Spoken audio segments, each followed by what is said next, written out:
Hello, everybody, and peace of Christ to all of you. Please invite your friends and let us do the good work for today. Previously, we were doing broadcast, and as you witness, uh, YouTube suddenly stopped our broadcast. And thank God, everything is fixed. And by the help of those who send many complaints to YouTube, they reversed their decision, and absolutely, it was a false. Uh, you know, Imagine it says they're a scam. I mean, what scam? Why? Amazing. But anyway, they try always to stop us, and they cannot debate us, they cannot answer us, so they flag. But always, the truth will always win at the end.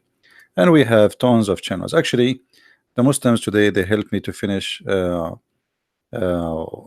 full chapter translation in the Quran. Because you see, like always, when I start broadcasting, I mean, all day is busy, and I'm not finding really enough time to work in the Quran translation. So when this happened, I said, you know what? Who care? Let us go and finish one more verse or chapter in the Quran, and I finished the whole chapter translation today. So it was a good accomplishment, accomplishment.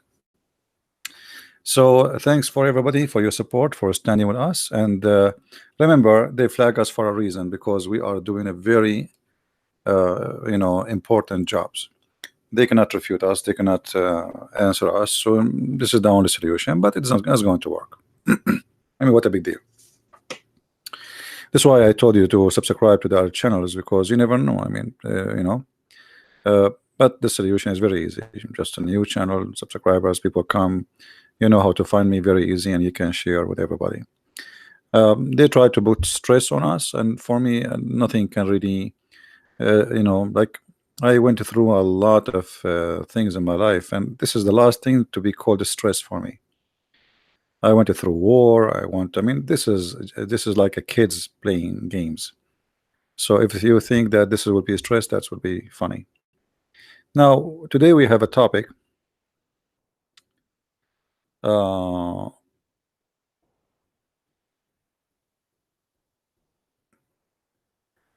problem. It's, they can do that. So what? Let them do that, and we can. For us, we can get it back. Here we go. People, they start complaining, send emails to your YouTube, and we get it back in a few hours. So what? Let them play. And as I said, like each time they try to do something, it worked for our benefit. Trust me. Here we go. I finished one chapter. Like if this was for like few days, then I will finish many chapters. So actually, it was not really good for me, because YouTube is kind of tempting to go and speak to people and to teach. But I like to finish the Quran translation. People are waiting for it, and me myself, I want to finish it too. So actually, me myself, I'm thinking to take some time where I do no broadcast, nothing except finishing this translation. Like, it's because it's one-time deal. It's not like something you work in it every day. It's a book you translate, and that's it. That will be forever. So I'm going to finish this, because you never know. We might live for tomorrow, we might live for today, we might live for years to come. So I want to finish this thing. It's important. False translation is all over, and people don't speak Arabic, and they try to fool us. And remember, translating a book about religion is not just translating the book, it's about knowing the religion very well, because knowing the language not necessarily will give the meaning. You know what I mean? Because you need to know what this text is saying. So even if somebody study Arabic, or let us say, most of the translation actually is done by non-Arab, which is funny, like Shakir, Yusuf Ali, Biktal. I mean, none of those are Arab. So how somebody is not an Arab even translating the Quran? It's weird. And this is why the translation sometimes it feel like as if it's a software translation. Anyway, we always continue doing what we do, and we have our other channels where always you can find me. I will update you in Patreon or Minds or etc. In case something happened, always how to find me. And thank you again for those who support us. I really appreciate you. I saw how many comments, how many people were upset, and even many people send right away complaint to YouTube. I think this is the best way to do it. When they do something like this to me, I think the best way is, because we have subscribers by tens of thousands. It's not like my channel is not really small one. So if everybody send an email, I mean, you can imagine how big the impact can be. However, the Lord is on our side, and if the Lord is with me, who could be against me? I never worry about anything. Tomorrow is good, for tomorrow belong to the Lord. Now, today we have a funny topic, which is about where, as you see, I have a picture of India. Now, for sure, I love Indian people. This has have nothing to do with Indian, so don't take me wrong. I love all kind of people, and actually, I love poor people very much. I believe that the poor of us is the best of us.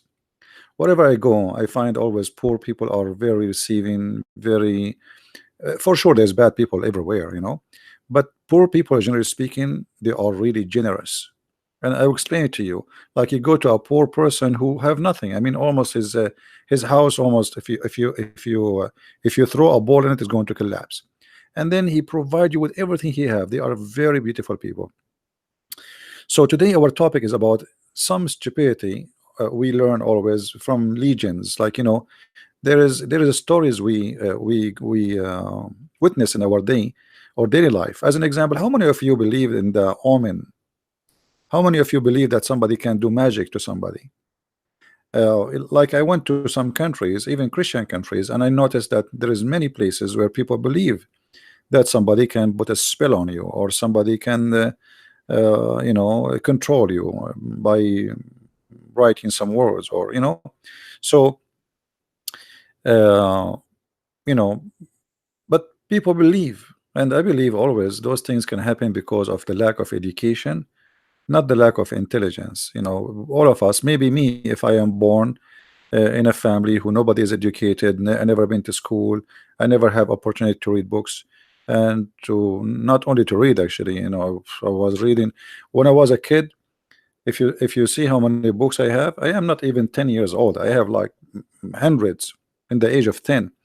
I remember once my dad, he says, this book will, who's the one reading this book? There's a book, it's called Jahiz. Jahiz is a very complicated book. You can ask any person who is very much educated in the Middle East. He's a very amazing writer. And this is not a book for a child, and it's not even a book for an adult. This is a book for somebody. He is really like educated. So I said, this is mine. So I start laughing. He said, you could not find better than this for you. Anyway, so education is important, and you feed your brain since an early age. This is the best way to have your child to be in the future, to be someone who wherever he go, he knows. Whatever you ask him about, he don't speak rubbish and speak foolishness. Now, for sure, we will still be ignorant. It doesn't matter how much we learn, but our ignorance will be, let us say, less and less and less, which means we are killing ignorance by learning. But still we are ignorant in somehow, somewhere. Like, in English, it's not my first language, so you will be ignorant, but this is normal. I mean, this is, we are a human being, and we will be always ignorant in something. So today we will learn about how the Muslims explain perfume. You see, there is in Islamic books, all of it actually is a collection of stories. If we go to the Quran, the collection of stories, as an example, the story of Jesus. Where Muhammad he got the story of Jesus? He collected from stories around him. He never saw Jesus. He don't speak Hebrew. He, according to Muslim, he cannot read and write. And so, where he get a story from? People around him. Stories about Moses, stories about Solomon. Like as an example, there is a chapter 18 in the Quran speaking about Solomon having flying carpet. He spoke to a bird. He heard the ant. The ant make him laugh. All those stories, you will find them in book. It's called The Legend of the Jews. I advise you, actually, it's in the internet. It's for free because it's more than 100-year old. Those legend of the Jews and other legends are collection of story which is making Islam. Islam is made of legends, and today our story is no different. So if we go to the story today we are going to read, Let us open one of the Islamic source. Okay.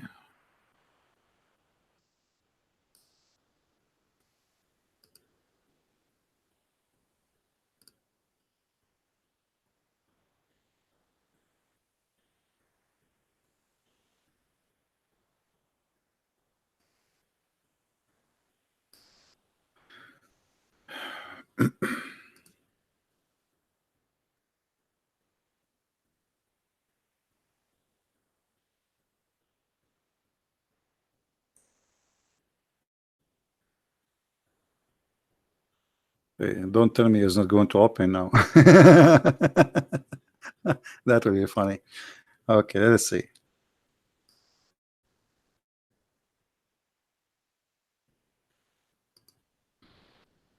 You see, me myself, I don't save reference. So what I do usually, I just I memorize them, and then I find it in the spot. So like today, I decide to talk about this topic. Okay. All right. This is the first one. Let us see one.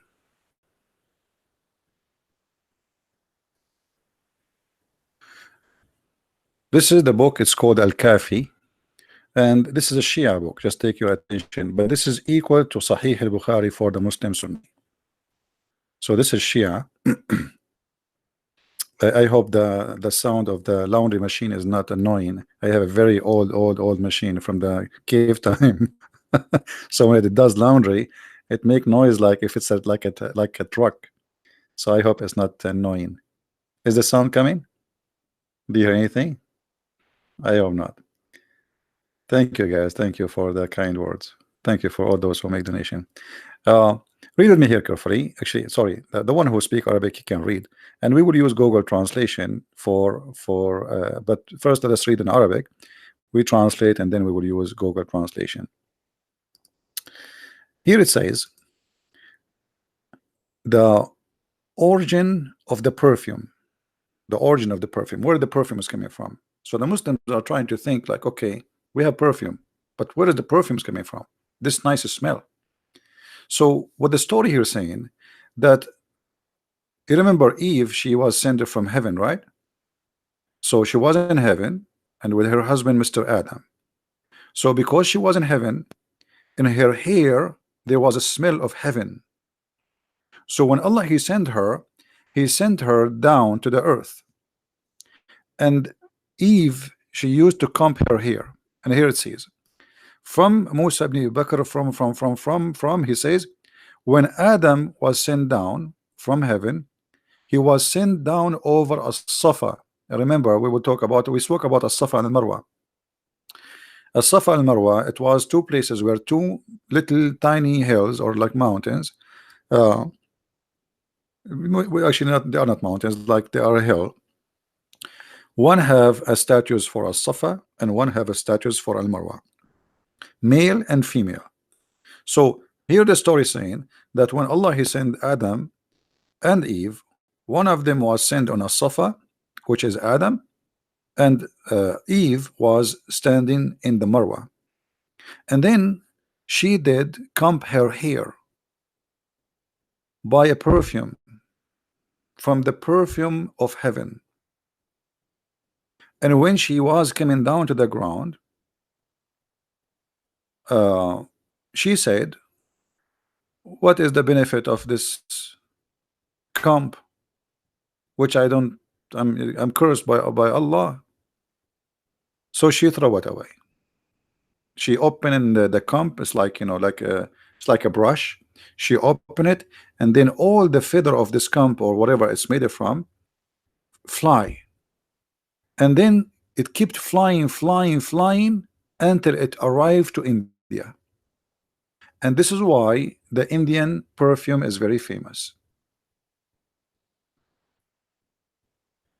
Here you notice the Muslim, by the way, they believe in this. This is not a joke for them. Maybe it's for you, it's funny, it's stupid, etc.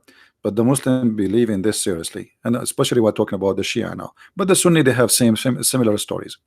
So because Eve, she combed her hair, and her hair was Allah, He gave her a comb, or in the heaven she have a comb coming from, made in the heaven. Who made it, we do not know. That comb smells so good. Now the Arab, they want to explain why the Indian, they used to sell perfume. Obviously at that time, the only one, the Arab, they are getting their perfume from India, spice and perfume, etc., from India. So they want to explain why the Indian, they have perfume. Where is the perfume coming? This nice smell is coming from where? What is the source of it? So they come to a solution that when Eve, she was sent down to earth, Allah, oh sorry, she have a camp for her, the one she comb her hair with it, and this is made from heaven. And when she arrived to the earth, she said to herself, why I need this? Allah, He cursed me. She throw it away and she open it, like whatever it's made from, the brush, and all the feather of the brush, or whatever the container of the brush, fly all the way to India. And this is how we explain uh, having perfume in this earth. Now I'm going to use Google translation. Let us see Google translation.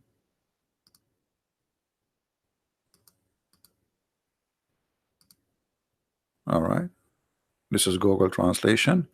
So you will see here the story that when Adam and Eve, as you see, now Google translation is not really too much accurate, but you will see it says when the prophet Adam was sent down, came down from paradise on a Safa and Al Marwa.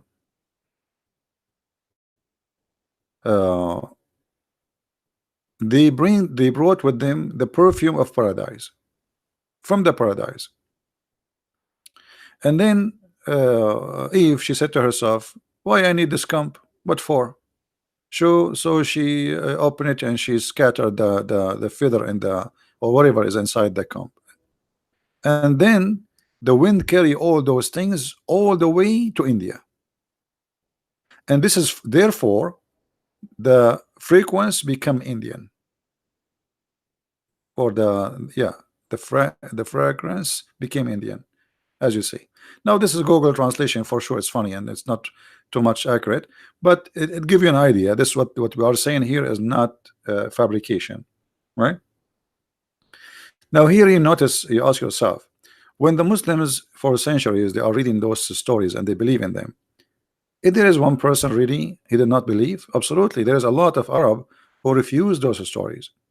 But in a land where nobody dare to say this is a lie, who dare?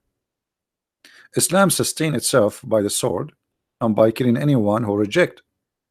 So who dare to say this is stupid? Nobody. Even now, like even if you have a PhD now and you live in the Middle East, actually even if you live in the West, a Muslim, how many Muslim they dare to say this is stupid? All right, people they are going to the moon, people they are planning to go to Mars, and those people they are still thinking that this is how we have the perfume. Tons of stories, you cannot find any reason for them to believe except a human being he chose to be stupid. What about Allah? He sent down Adam and Eve as two chickens. I don't know, I think men, anyone heard of that before? I just remember it.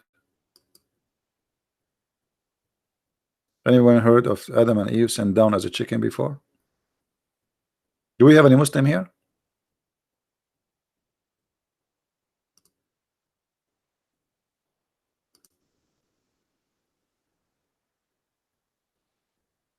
Do we have any Muslim?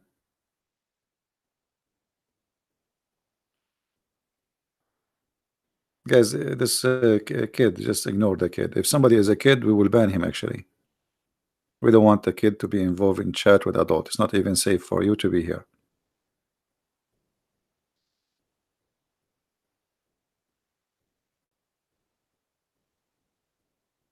Do we have any Muslim? Yeah, Adam and Eve, they were sent down by Allah as a chicken. And actually, let me try to find. But if there is any Muslim here, please let me know so you can call us and we can have some good conversation together. Let us close this one.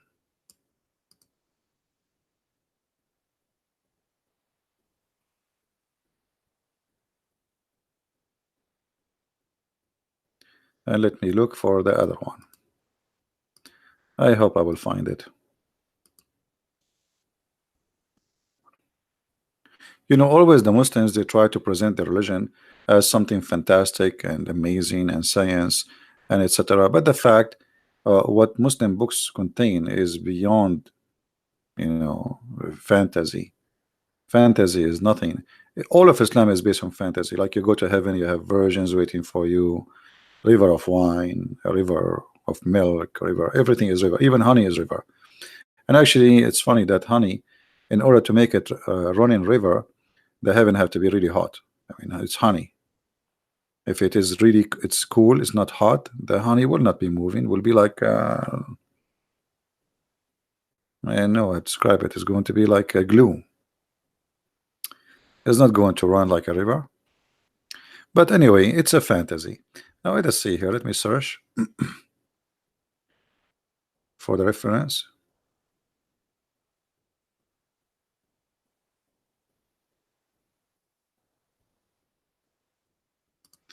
Okay, let's see this one.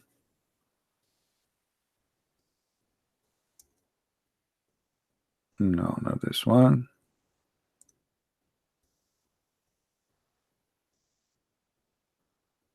Okay. Okay, I think this one will do. All right.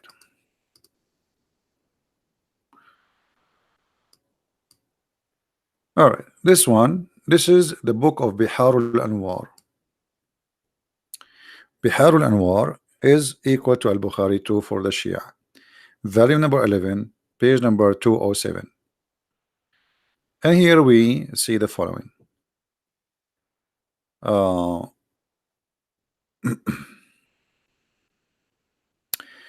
Where is Allahu Akbar is coming from? Where is Allahu Akbar coming from? The Muslim trying to find where Allah Akbar. Who is the first one who said Allahu Akbar? Hmm?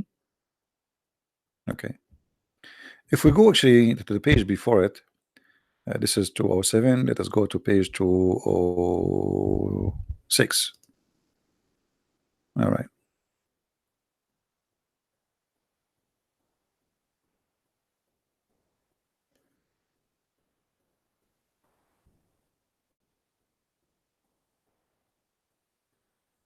Okay, let's see.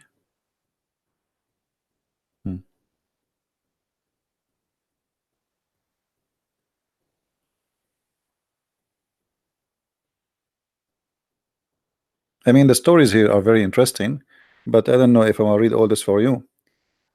It's a crazy stories too. Like Allah, He taught Adam, taught the angel to take care of Adam and to be in charge, and then uh, uh, you know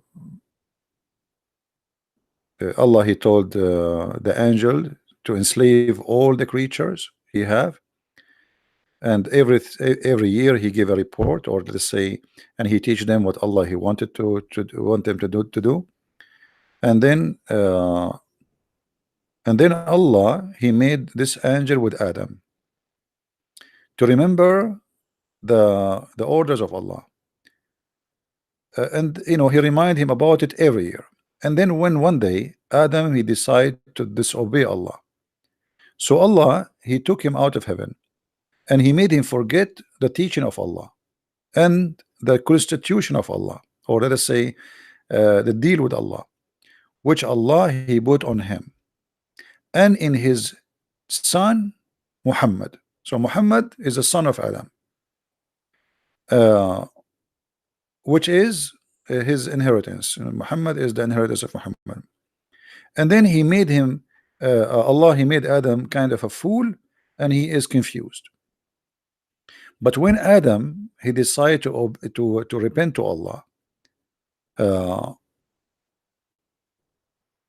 Allah, He made the image of the angel into a white pearl, and then this white pearl He threw it from the heaven to Adam, and Adam was in India. Adam was in India. And here you notice why we always say that there's a strong connection between Hinduism and Islam. And by the way, the pearl we are talking about, this is the black stone. Later you will see that the black stone was white like milk, and then the sin of mankind made it black. So uh, uh, the pearl, the white, it was an angel, and after Allah, Adam, he repent to Allah. Allah he made this angel like a rock, white rock, but like pearl, and he throw it from the heaven, and this rock fell down in the land of India. And when Adam he saw this stone, he liked it, like he loved it, and for him it wasn't nothing but like a price, like a diamond, or like, let's say, a jewelry. And then Allah he made this stone talk, and then the stone says to Adam, don't you know me? Like, didn't you recognize me? Adam he says, yeah, no, yeah, so he said to him, you do not remember me? Well, the shaitan he made you forget about remembering your Lord. And then this stone changed its look to the image which Adam he used to know in the heaven. And then he says to Adam, where is the like the agreement between you, Allah? You know what Allah gave to you as an agreement? Where is it? Where is it? What you did with it? And then Adam he jump on him, and he memorize, or he, let's say, recite the condition of Allah to him, and he started crying. And then he bowed down to him, or let us say he obeyed him, and then he kissed him, and he pledged again to follow the condition of Allah. And then Allah he made the inner, or let us say the nature of the stone, the white stone, which is from pearl, to be so transparent, and it was like light.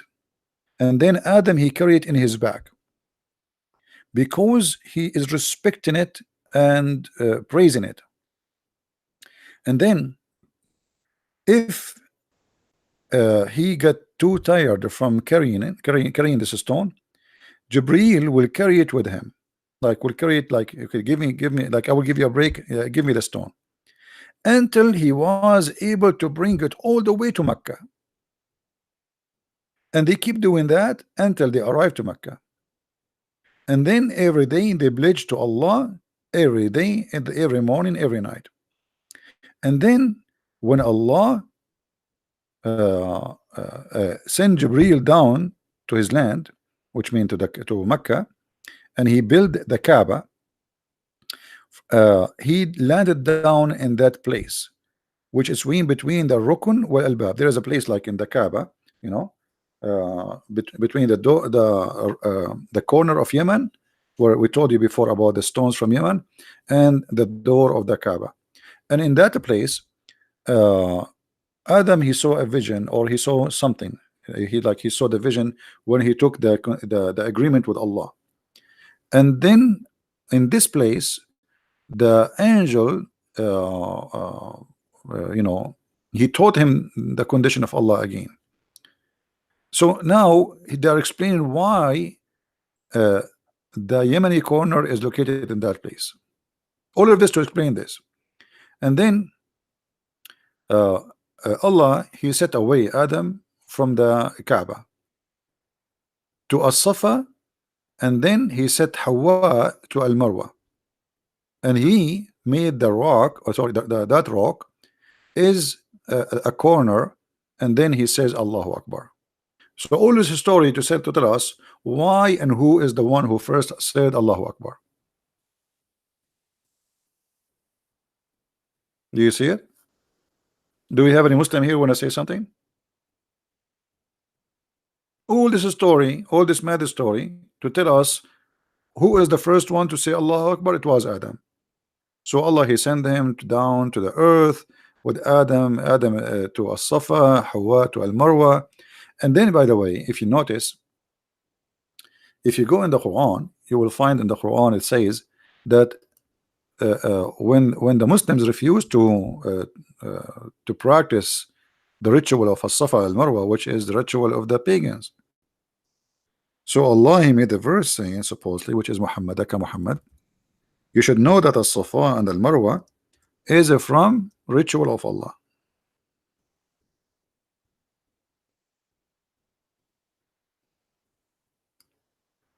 Chapter 2, verse number 158. If you go and read the tafsir for this, or the book, it's called Asbab al-Nuzul, which means the reason for the verses to come down. It says, behold, As-Safa and the Marwa are among the symbols of Allah. By the way, it's not among the symbol of Allah, among the ritual of Allah. And then, so if those who visit the house in the season or other time should go around them, circle around them, there is no sin in that. Here you notice it says there is no sin in that. Do you know why it says no sin? Because the Muslims refuse in the beginning to practice the pagan practice. Muhammad, he keeps saying, I'm against the pagan, I'm not going to follow the pagan. And then he took the Kaaba, and then he forced them to do As-Safa, and then he forced them to do Al-Marwa, but yet he claimed that he is not a pagan, but this is the ritual of the pagan, where they used to have a statues of a man in the top of As-Safa and a statues of a woman in the top of Al-Marwa, and those are statues which are naked. Why? There is some stories that say that there was a guy, a man and a woman, they have sex inside the Kaaba, and Allah, He cursed them and He made them in the Safa and Marwa. This is one of the stories. But the story here today we have is different. As you see, As-Safa and Marwa, this is what Allah He made, because He sent Adam in As-Safa and He sent Hawa in Al-Marwa, and this is why the Muslims have to go between them to visit Adam and to visit Hawa or Eve. Adam, Hawa is the word Eve in English. So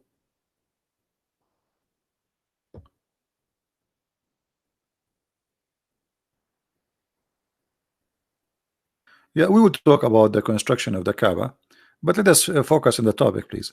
You see, if you have my book, you will see that the angels supposedly they build the Kaaba, and then Adam, he traveled from Sri Lanka, from all the way to from India, all the way to Mecca. And when he was in his way to enter Mecca, there was thousands of angels, 40,000 angels, praising him for coming to Mecca. And they told him, you are late, we are going around the Kaaba for 40 years before you. And according to the story, Adam himself, he did Hajj 40 times only.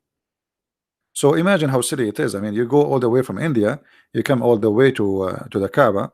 I mean, why you don't live there? Secondly, how a person who live in Sri Lanka can come to Saudi Arabia? If I go now, let us open the map.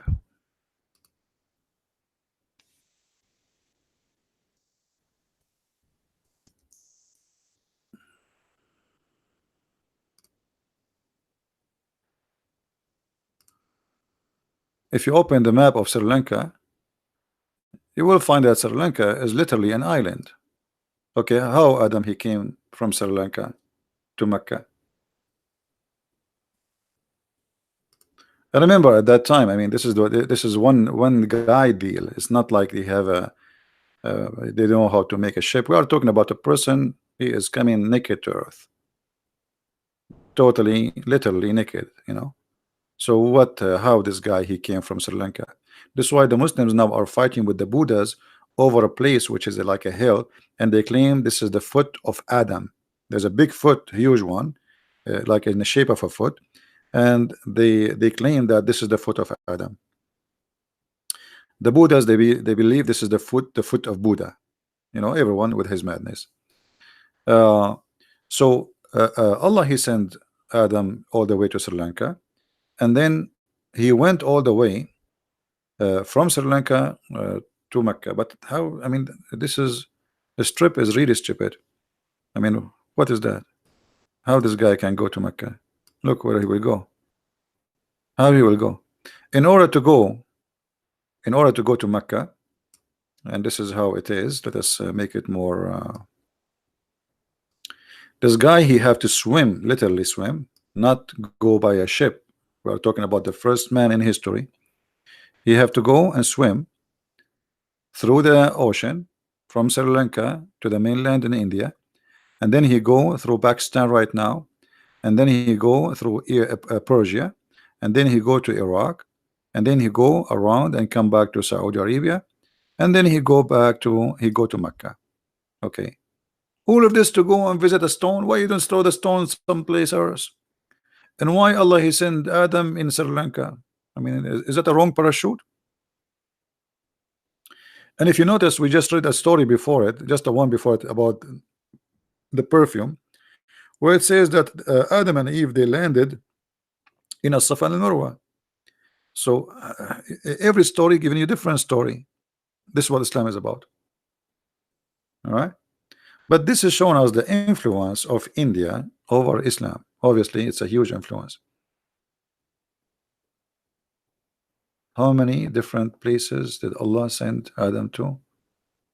Yeah, that's what I'm saying. That's there's contradiction. Every story is telling us different story. This is Islam, my friend. Welcome to Islam. What we can take, you know. But by the way, Sunni and Shia agree that Allah he landed Adam in Sri Lanka. So Shia and Sunni, they agree that Allah he put him in Sri Lanka. And here you ask yourself, what is the roots? Why the Arab? Why Muhammad? Why the Muslims have such a belief? I mean, why India? Like, what the point? And actually, there is a story where it says that Adam was sent down to Sri Lanka here, while Eve she landed down in Yemen. And here you ask yourself how they met. I mean, where they met in Facebook? I mean, I landed in Sri Lanka. She landed in Yemen. Oh, okay, and how they met again? So Islamic stories is beyond the stupidity. You know, it's like really crazy stories. But if you are a person who follow blindly, I mean, all the stories are accepted. Just don't use your brain, right? Maybe if she make a page on Facebook at that time, or she have WhatsApp or Viber, or you never know. But things happen. Things happen. By the way, if you notice, not a single Muslim he can say to us you are lying. You know, not a single Muslim can say what you just said to us is a lie, is a fabrication. There's no such a thing. You see, because we always show the book number, the book name, the page number. They cannot say this guy is fabricating stories. They cannot.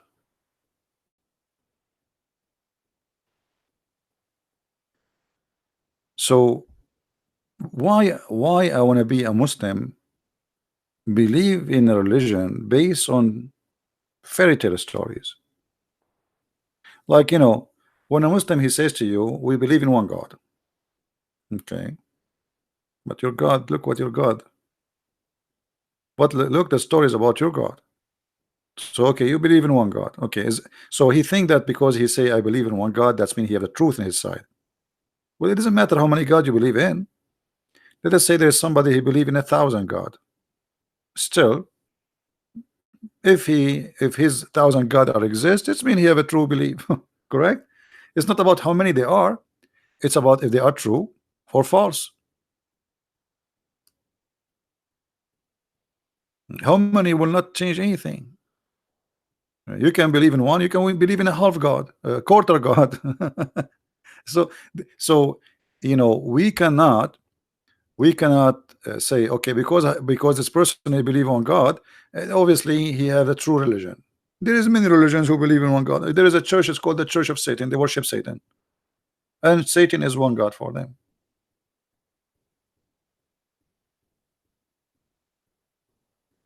Now, do we have any Muslim here have anything to say? Muhammad Qasim saying Islam is true. Okay, Muhammad Qasim, why Islam is true? What is the reason making you say Islam is true? Give me a reason. That's it. Islam is true. So all those stupid stories are true. All those crazy stories are true. Are true. Islam is true. That's it. He gave you the answer. That's it. What do you want more?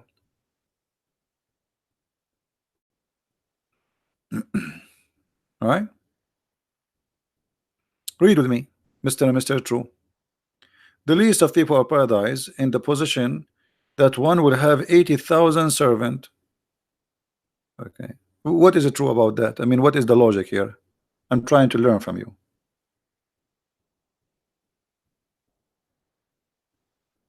Hmm?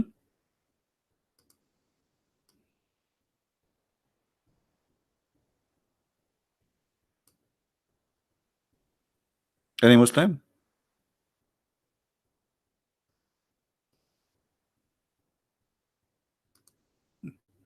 Islam is true. Look at this. If Islam is true, what kind of God he says such a thing? Is that from God or this is from a crazy person? 80,000 little boys.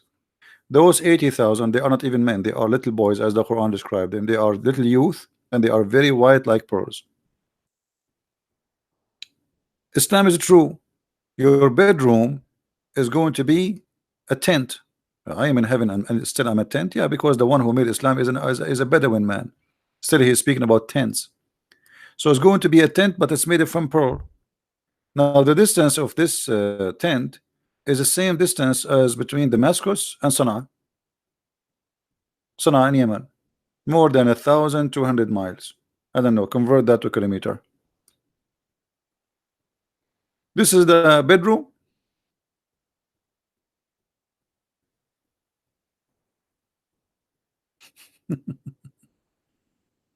So when you know, and the ground of your room is made from zabarjad, pearls, expensive stones. I mean, we're talking about heaven with stones.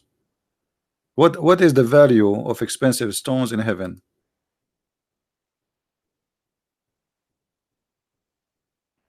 And if your wife is inside this room, how you can go between them? I mean, it's going to take you 2 years to go just like there's a camel in the heaven.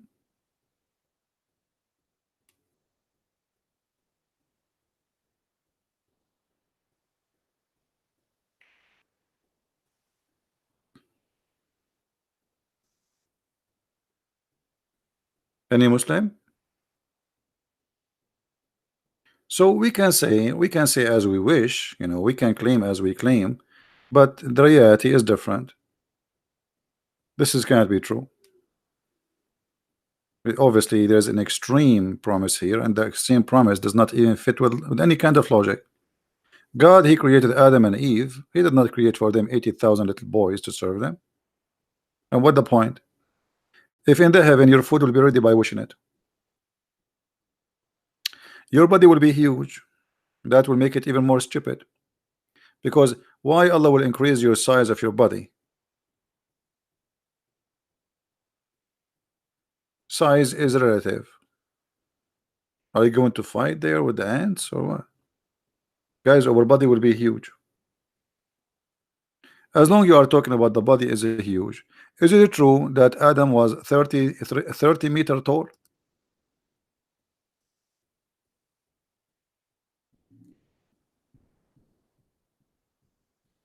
What happened?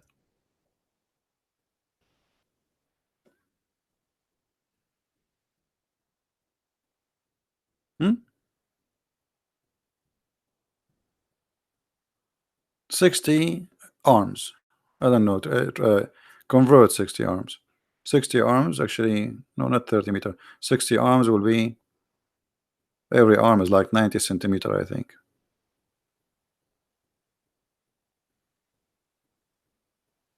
So what happened? He was a dinosaur. This is why you will see the Muslims, they have images of Adam grave, which is a fabricated image. I mean, what grave? They have a grave of Noah too. Muslims have everything.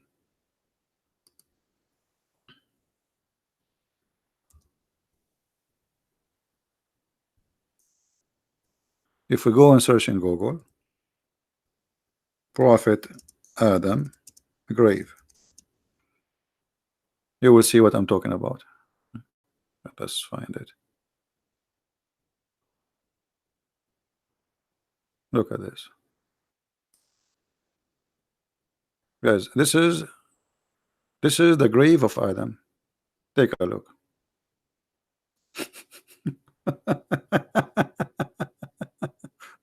They have there is a grave. They know where he was, and they, Muslims.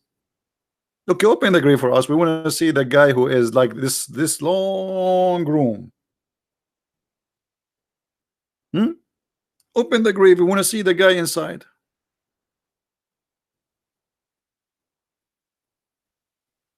What do you mean no screen? No, the screen is on. Maybe you need to refresh your page. Yeah, this is what they're saying. This is the grave of Adam. And it might be fake. All of Islam is fake. Now you figure it out. This is fake. Who have the grave of Adam? How come? The grave of Adam. And the grave of Adam, you will find it in Pakistan. He immigrated to Pakistan. He was visiting Shabir Ali and he died there, or Zakir Naik. They have many of them. It's not only one. They have tons of a grave like this for Adam. Every country have a grave of Adam. Trust me. There's one in Yemen. There's one in Iraq. There's one in Persia. They're all over. They have the grave of Noah too. They have all the graves. Let me find you the grave of Noah. Hold on.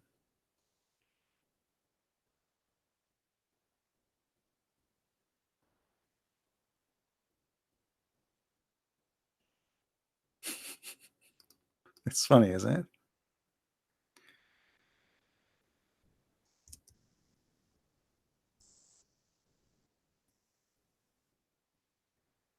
Yeah, look at this one.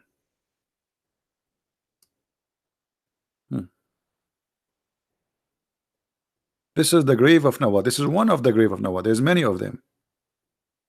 Look how long it is. But you will notice Noah is shorter than his father. We have to be honest here.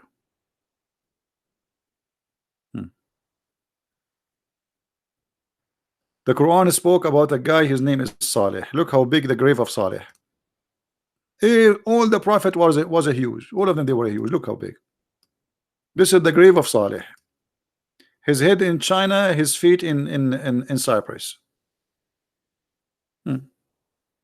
What else? This is the grave of who? See, this is a different grave for Adam. This is a different one. Okay, let us see something else. 210-foot long, largest grave in the world.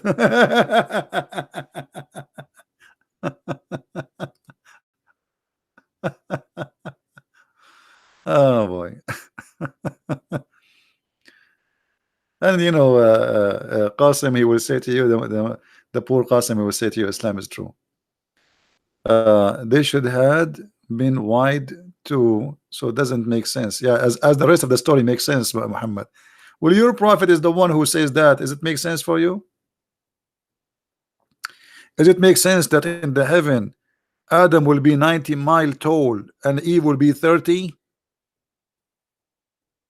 Does it make sense that your private part will be endless? I mean, how you can carry it? And how you can walk with it? And now you are talking about making sense? That's weird. What makes sense in Islam? Why you don't call me Qasim and tell me what makes sense in Islam?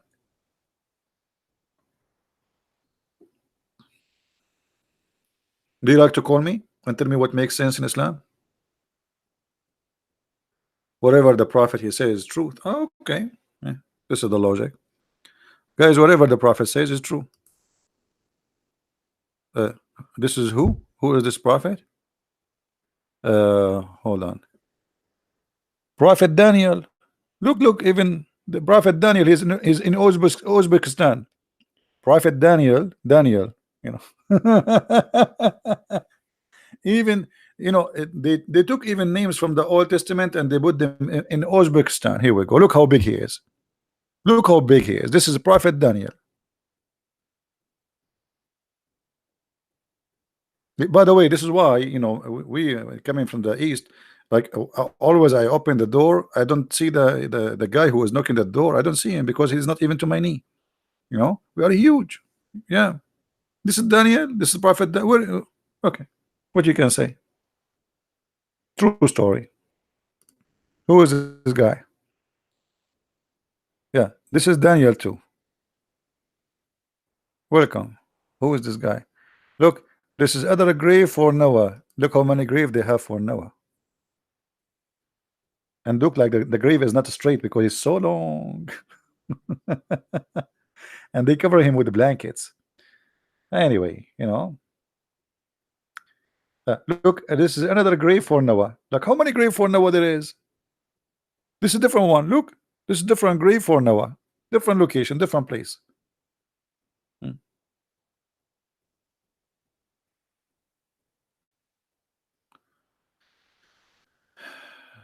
So, welcome to Islam. What you can say? Who is this guy here? This is Job. Guys, this is a prophet Job. What happened to Job? Why he's so small? But even Job, he looked like he's maybe 3 meter tall. You see, this is like 3 meter and a half. This is the prophet Job. Hmm. Muslims, they have everything. Any prophet you want, which prophet you want, anything. I'm just clicking at pictures, by the way. I mean, like this is what? Prophet who? Yeah, this is Job. Okay, this is Job too. Unbelievable.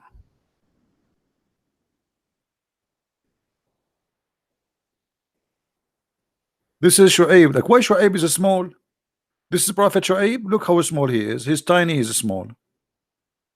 And you Muslims have a lot of stories, must be true. Who is this guy? It says Lebanon. This is the grave of who? Prophet Joshua. Look how tall Joshua is. Unbelievable. Look at Joshua. He's like a 15 meter. See, human being is getting smaller. So Prophet Joshua, it says Prophet Joshua too. Muslims have older prophet, man. I mean, the Jews don't have them, the Muslims have them.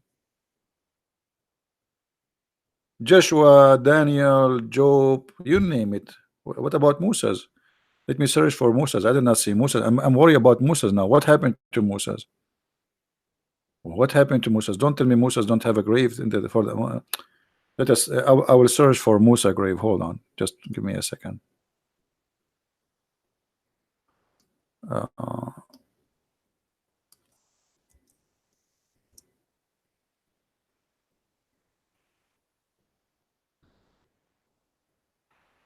I will really be upset if there is no Musas. I mean, come on. That's not even right. This is Prophet.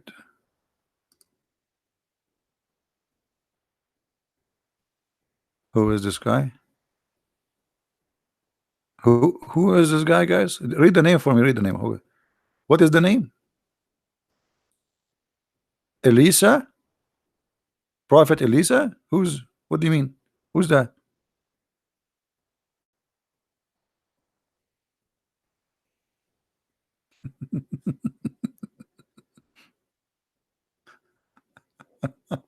But until now, I did not see Musa grave. Where is Musa grave? No, there is Musa grave. I heard many before many places Musa grave, but I cannot find. Look at this. This is the grandfather of Jesus, Umran. Umran. Look how tall he is. This is me, and Jesus was Isa must be like 50 meter tall. I'm telling you, they have graves for everybody. I mean, you cannot escape Muslims' graves. That's it. They will make a grave for you. You like it, you don't like it. I cannot. Let us. I will search in Arabic for the grave of Musa's. Uh,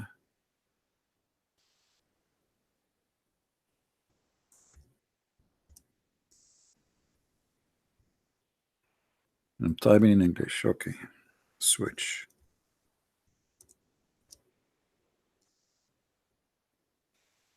Okay, here we go. Uh, no, this one, this one. This is who?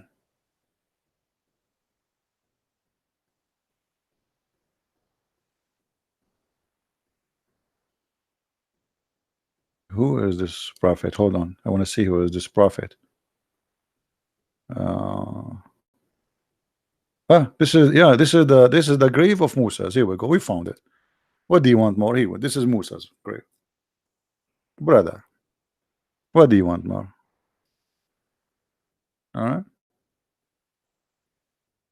Are we happy? This is the grave of Abel, the son of Adam. You know, Abel. This is this Cain and Abel. This is the grave of Abel. I'm telling you, they have all the graves. Nothing is missing. Musa's, they have them. Adam, they have them. Noah, they have them. So Allah, look, the Muslims are to preserve all the graves, but they don't have their books.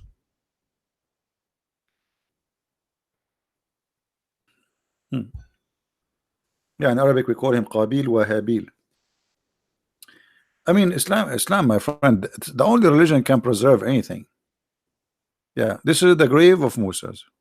But I don't know why Musa is not so tall. Like he looked like maybe 12 meters, 13 meters, something like that.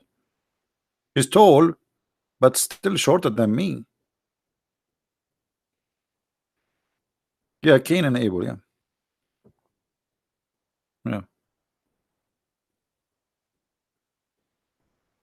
That's it. I mean, what do you want more? They have all the graves. Any grave you want, they have it. Welcome.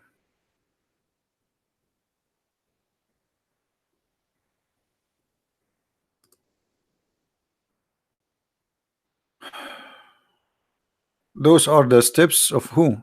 Any Muslim can help.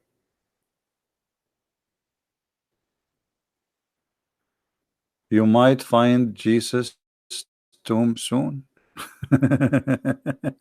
No, we have it already. Okay. Is there a grave for the father of the Arab Ishmael? First of all, Ishmael is not the father of the Arab. This is as general information. We hear it always, even in Christian churches. When a Christian minister he says to you that the father of the Arab is Ishmael, ask him where you get this from.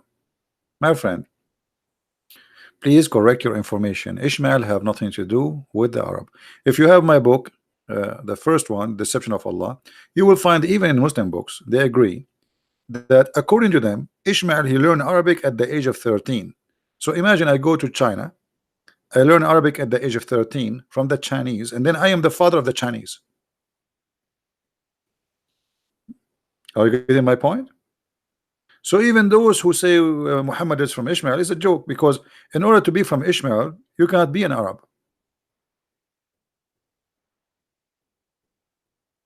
Oh, okay, being sarcastic. Okay, yeah, but because this is always something we hear from Christians that the Arab, the Muslims are from Ishmael. First of all, the majority of the Muslims are not Arab. Secondly, the Arab is not an ethnic group. Like I am an Arab, but we are not one ethnic group. This is why we look different. You will see some Arab, they are really, really white. There's some they are a little bit darker, and you will find some Arab they have the real, let us say, the real ones who used to live in the desert of the Arab uh, are mixed of many ethnic. The desert is open. Whoever go live in the desert as a Bedouin to grow.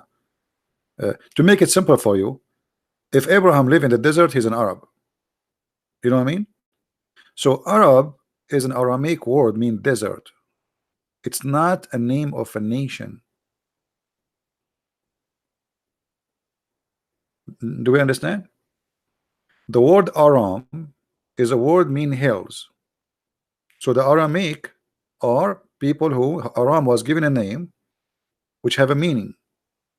Him and his people after him, they live in hills, high ground, and it's not a desert.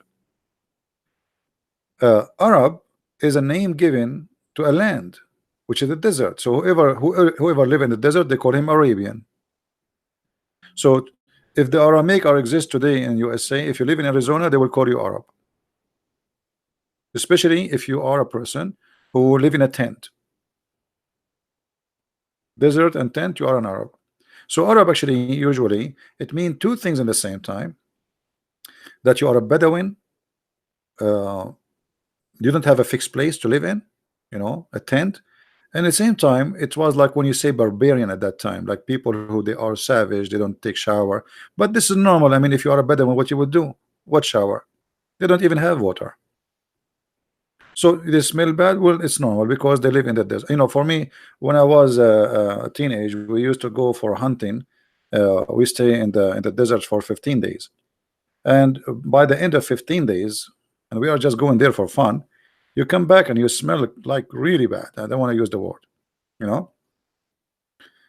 because you sweat and there's no water. What water? We have water with us, which is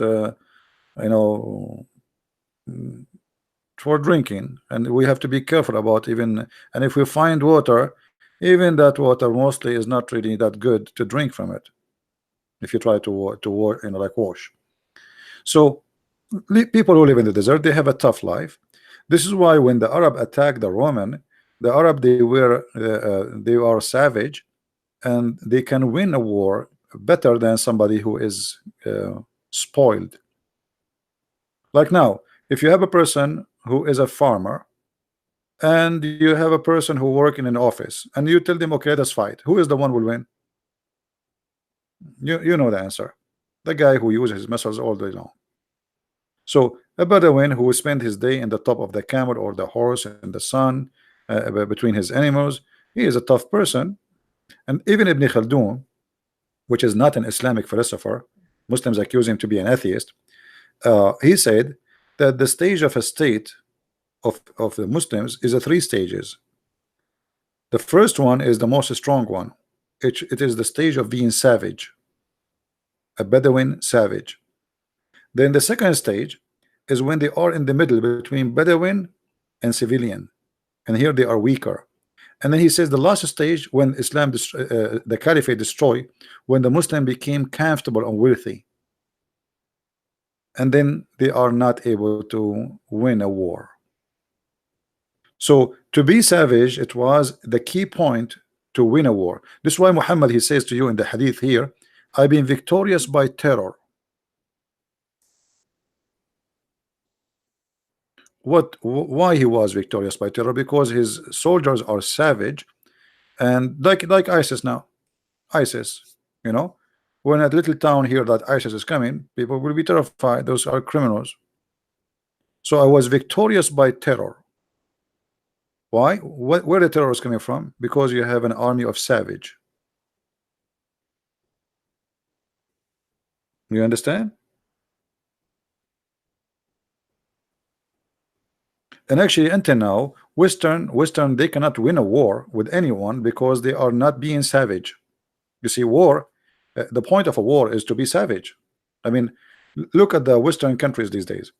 They want to go for war, but they are talking about a human right. I mean, how that work? You are going to kill. So what a human right? So, we are sorry, we bomb a village and there is some civilian. You are on war. So they would never win a war. But if the Afghani Taliban, they have nukes, they will be happy to dump their nukes on USA. The savage would win. So, even now, if you are not really savage, you will not win a war. Because war is about killing, it's not about giving hugs. So if you are worried about hurting the feeling of the enemy, well, you will never win. And this is why, they went to Iraq, but they are not going really for war in Iraq. They want to establish a new country, but that would not work. Same as what happened in Afghanistan. They are there for 20 years. They will never win a war there as long you are not savage. You know. So when you fight with a savage, you have to be savage. Otherwise, you will never lose. You will never win. So he can do whatever he want to you, and you cannot do anything to him. This is useless. So why you go in war with those people? And here, by the way, I'm not taking a favor of any to be savage or not. I'm just stating a fact about who can win a war. You know. But what about the cells in both European or savage? I don't know what you mean by cells. I'm not sure what you mean. Like, as if we go in the previous history of Europe, all of us we heard about the Viking, right? Any one of you here from Norway and those countries? The Viking, they were very scary. Why? Because they are savage. As simple as that. The more savage you are, the more you win. Especially we are talking about, time where it's a fight by sword. It's not a fight by technology and being, it's about being savage. Savagery bring you victory at that time. You see, when Genghis Khan, he came, he destroyed the Islamic Caliphate. Why? Because he was more savage than us, the Arab. So when he attacked us, we were comfortable. We are wealthy. We have palaces. We have a lot of slaves. We eat a shish kebab every day, and it's life is fun. So when the savage came, Genghis Khan and his army, those people, they take a shower with the blood of the horse. They drink from the blood of their horse. Until now, actually, in those countries, in Mongolia, they drink blood of a horse. It's like a meal for them. So when a savage came, he's more savage than the savage. The savage conquer the previous savage. That is history. And Muhammad was able to conquer because he was a savage person, not because the Muslim, he says Muhammad, he was a merciful for mankind. What merciful? Where is his mercy? Same as the Roman, when they were savage, they were victorious. The more they became spoiled and not into they were like losing ground until Rome disappeared. You own the slaves. Why? Somebody told you I was born 2,000 years ago?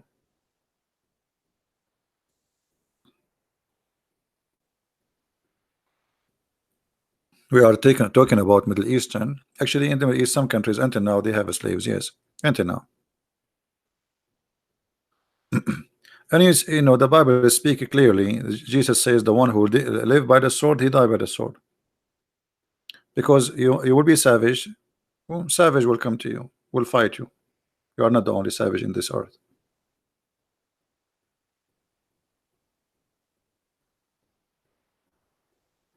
There is no such a story. Muslims, they fabricate stories about garbage, and this is fabrication. The one who tell you the story, tell him, okay, show me the story. All those stories is a fabrication. Now, do we have any Muslim here?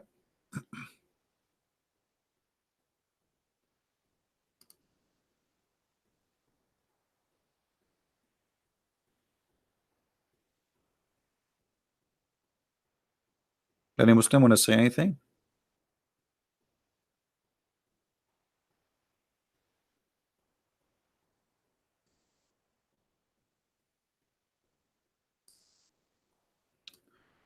Just a question. I know it's off the topic. I read one. Muhammad said difference between construction, the Kaaba and Solomon Temple was 40 years. Well, there's tons of stories, I mean, Muhammad, for some reason, he's stuck with numbers like 40 years, 70, 72, And I find that those numbers are coming from the Old Testament, from the Bible. So how many days Jesus he fasted? Guys, how many days Jesus fasted? 40 days, right? And then you will find Muhammad, he stuck with number 40. Jesus says, if your brother, he did something bad to you, forgive him how many times? 70 times. Muhammad is stuck with 70. All the story of Muhammad is a copy from somewhere. And Muhammad, he copies tons of words, even from Jesus' mouth himself, directly. I will show you an example.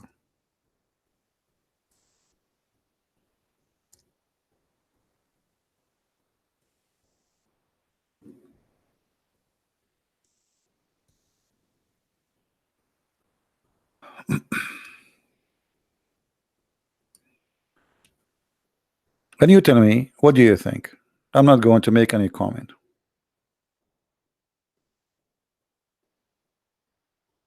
Do this remind you of anything?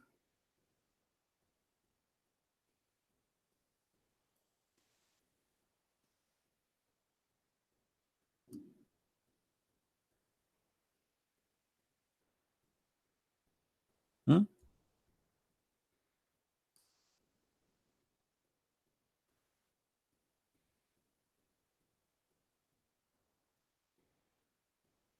Do this remind you of anything Muhammad is using? He's just changing a little bit in the numbers, He is using the same example of Jesus teaching, etc. So this is how Muhammad work. All his story is taken from somebody.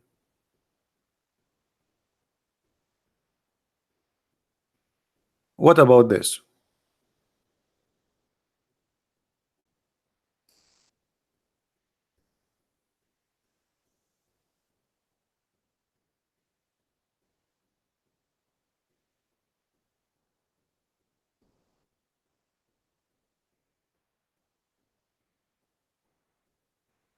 What do you think?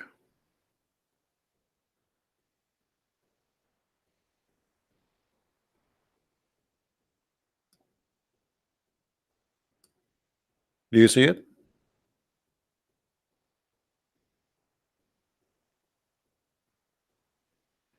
Actually, once I have a sheikh. He says, ha, ha, ha, ha. Okay, Christian Prince, I have something you cannot answer. I said, what? He said, it found in science that mustard seed is not the smallest. So this is a scientific mistake. I said, are you sure? When Christian Prince he say, are you sure? That's mean there's a disaster will happen. The Abdul, he said, I'm very sure. He's a sheikh. I said, are you sure? Very sure. Are you sure? He said, yeah, I'm very sure. So, okay, so why Muhammad Allah he used it? Here we go. The second I showed you them in the Quran, he said at that time it. I mean, he start like now to try to like because he want to cover, like he was saying this is stupid, this is an error, this is a mistake, this is a as usual, you know.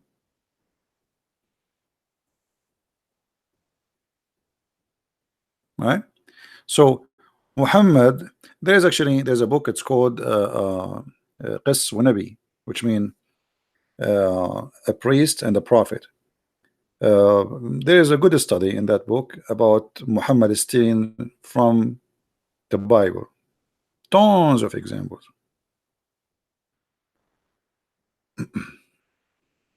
Do we have any Muslim?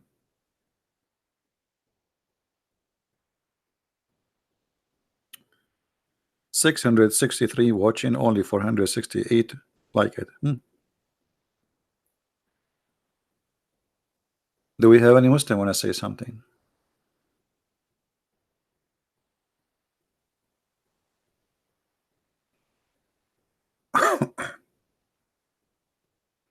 Everything in the Quran is coming from somewhere. Everything.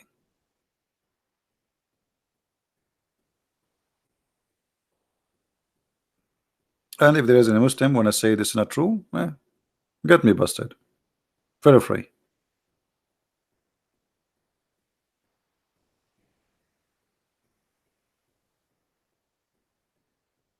Hmm?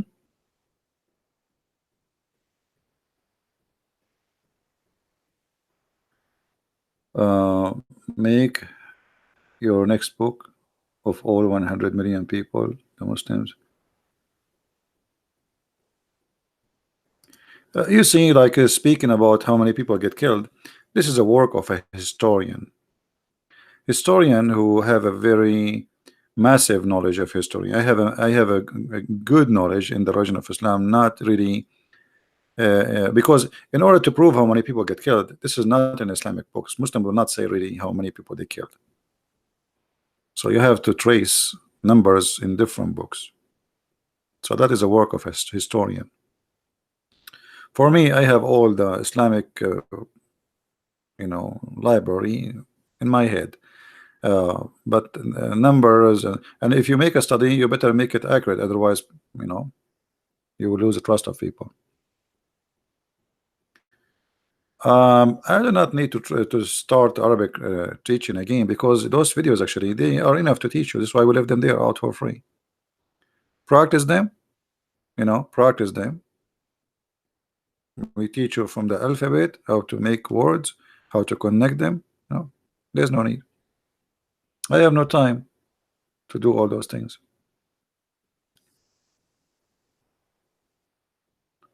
Well, I mean, what do you think about preacher getting jailed? Why Christian in Canada don't support them? What about you make a strike? Prostrate.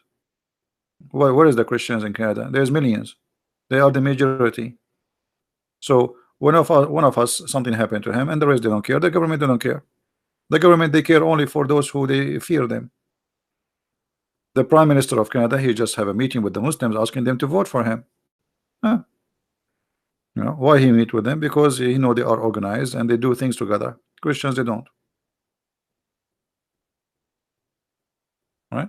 So when you when something happen, like now the Muslims they flag my video.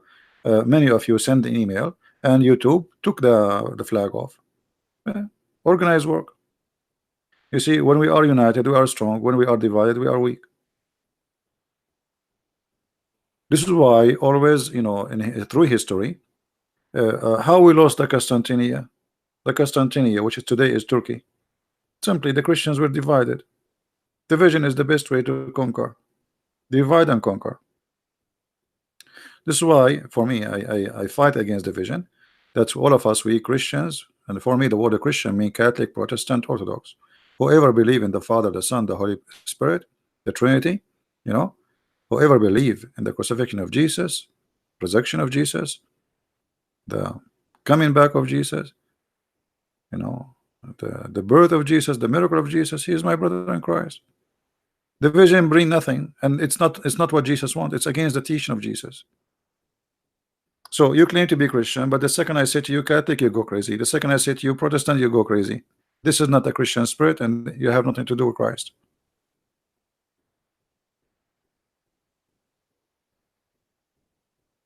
We call him in the Aramaic, we have many words, but if you are speaking about the words, it's exactly the same as in the Hebrew, because our Bible is using the Hebrew words.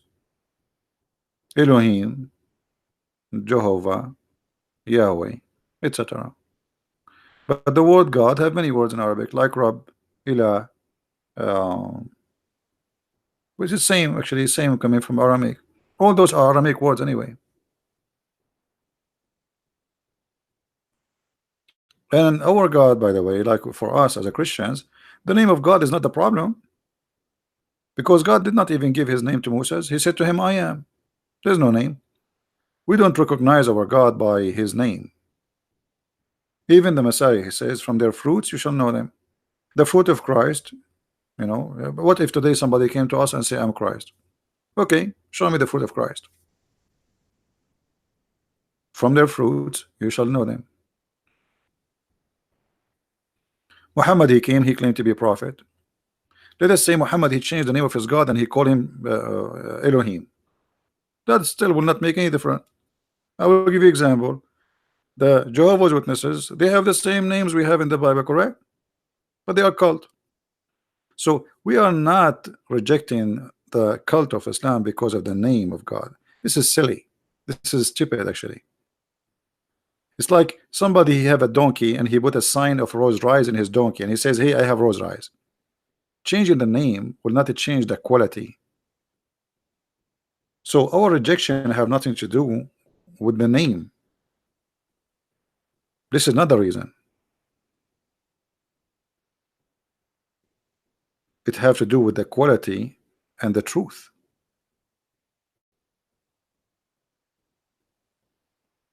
You understand me? So I'm not against the God of Islam because his name is Allah, even if though that Allah is a word mean Allah, you know, and Al is simply the word mean God, and Allah is the name of the God of Islam. His name is not Allah. His name is Allah. Lah. This is the true name of the God of Islam.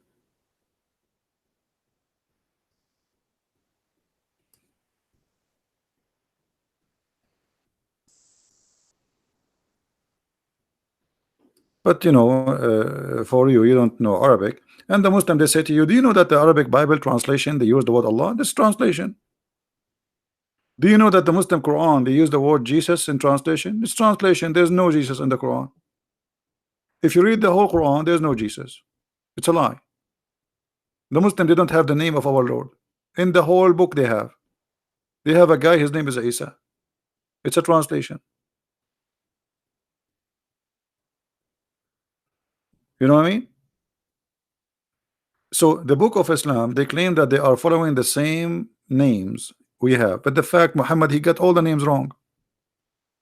Mary is the sister of Aaron, which is the brother of Moses, and she is the daughter of a guy. His name is Umran. Who is Umran? He is the father of Moses. This is the chapter of Umran. So Muhammad even could not quote. I mean, how this can be from God? But yet Allah he do not know the correct name is not Umran, it's Umram, which means the last letter here should be M from mountain, not N. So what happened to Allah? His ears was blocked. How God he do not know even how to pronounce a name correctly? You see, I am not English is not my first language, so it's possible for me to make a mistake to pronouncing an English name or a Latin name, but we are talking about God. God do not know how to pronounce a name correctly, so Umram became Imran.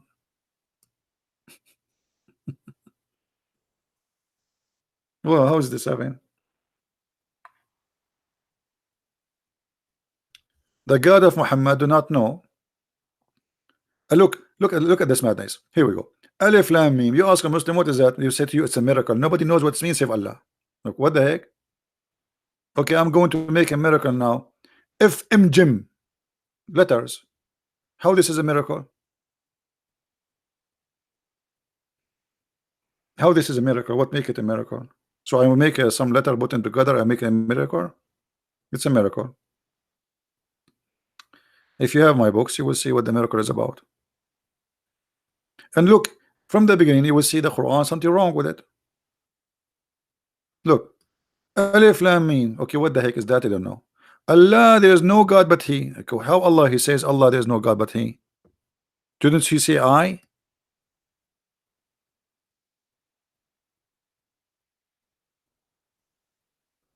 If the one is talking is Allah,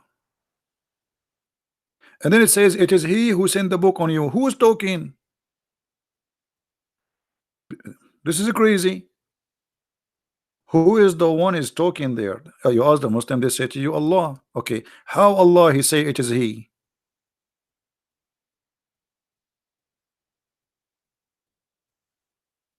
Hmm?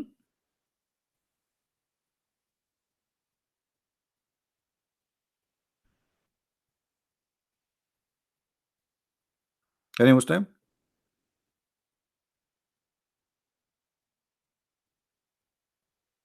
And look, always the Muslims in their translation they try to cover the problem. Like look here, it says suddenly He says our Lord, let not our heart deviate. Okay, between two brackets they say to you they say. Where in the Quran says they say? How Allah He says our Lord? Where is the introduction for this? Who is the one who's saying that? Allah saying, our Lord, let not our heart, etc. And then to cover the problem, the mistake in the Quran, which is stupid, they say. They who? Who? Read the verses before it, read the verses after it. You don't see the you don't know who is they.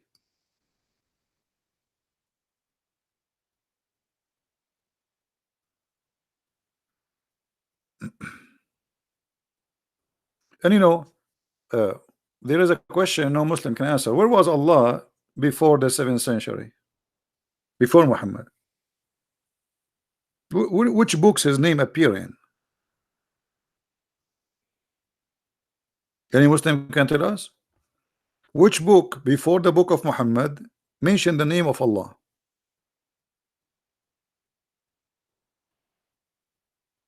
The book of who? Here we go. The Aramaic Bible, we have it. The Hebrew, we have it. Anything else is a translation. Okay, where is the name Allah coming from? Didn't know. What Allah mean? Didn't know. Didn't know. What Israel mean? Didn't know. Ibrahim didn't know. Maryam didn't know. Isa didn't know.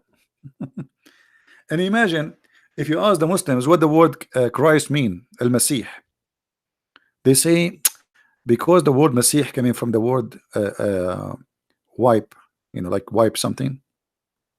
They say one of the opinion, because they are confused what the name mean, but this is the major opinion. They say mostly because he have a flat feet. This is what the Messiah mean. He have a flat feet. So what does that mean? When he walk like Charlie Chaplin?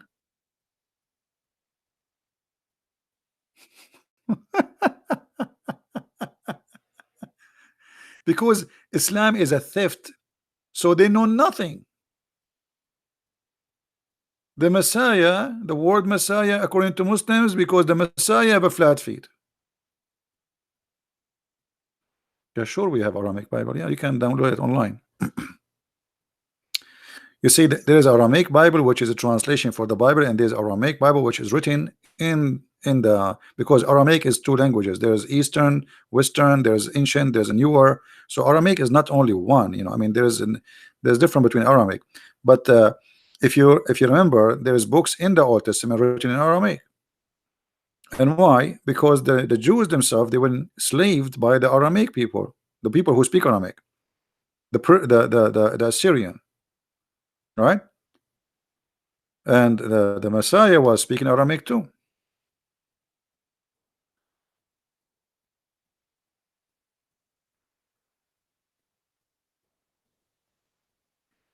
Yeah, we call him Yeshua. Yeshua is the same when you see the Arabic, like Yeshua, because the Jews they say Yeshua. So for in the Arab, the seen turn into seen. So yes, Yeshua. It's the same. Thank you, my friend. Thank you. And thanks for all those who made donation today. I really appreciate your help.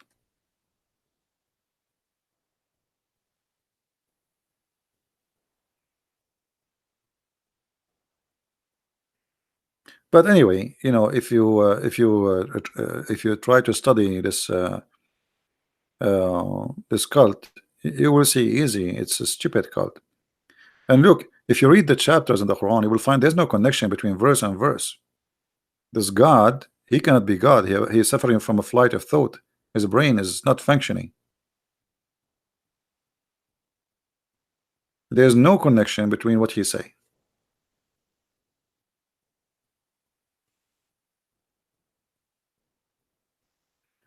Is that true that Islam says the earth is flat? Yes, absolutely. That's why. Okay, ask yourself why the Muslims they pray toward Mecca. How you can pray in the direction of Mecca? The Jews they used to pray in the direction of Jerusalem, but this is when they are out of the wall of Jerusalem. For them to go back, it's not really are facing the direction. Nobody can face the direction of Jerusalem unless you are very close to it. Muhammad in the beginning he was praying in the direction of Jerusalem too.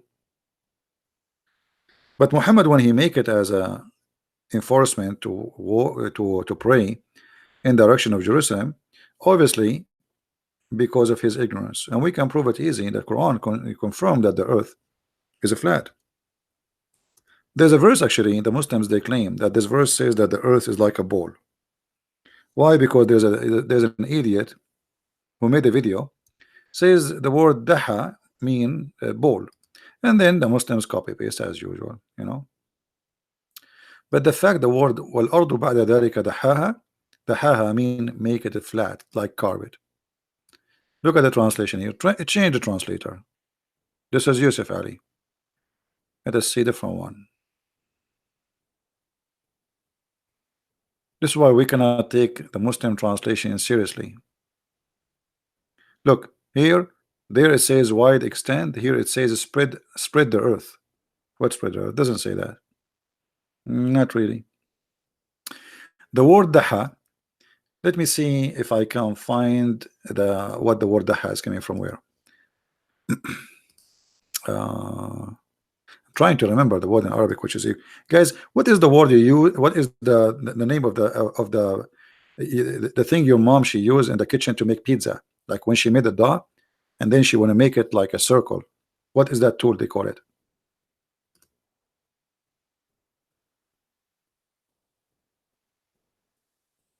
You know what I'm talking about? The piece of wood which have like two handles. No. Rolling pin, maybe rolling pin. No, yeah, we are talking about the one you push in the top of the dough after you make it. Let us see. Yeah, here we go. This one. This is what the haha is coming from.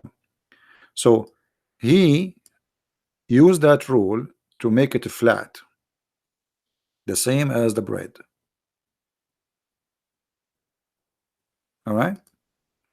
This is exactly where the word the haha coming from. So here, when you see the translation, it says he spread the earth. The translation is a true and false at the same time, because it spread the earth and he made it flat, not spread. What spread?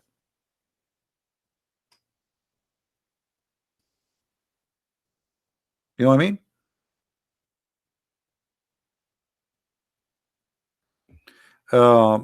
And there is many verses, you know, as an example.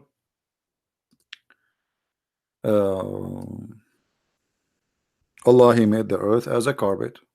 I mean, how clear we can make it more than this? Chapter 71, verse number 19. And look at the translation. He made it wide expanse for you. It doesn't say that. It says carpet. Let me show you. Hold on. Let us open the interpretation website, so you will see how they lie in the translation. This is why I'm working in the translation for the Quran. You cannot trust their translation. Never trust. Because they knew if you translate it accurately, you will use it against them. This is the point. And actually, if you change the translator, you will find other translator getting Islam busted, even though they are Muslims, but by mistake they did not notice that this will be a problem. You know. Okay, chapter 71, verse number 19. Okay.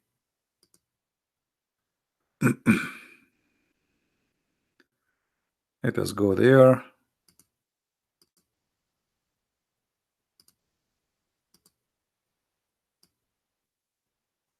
All right.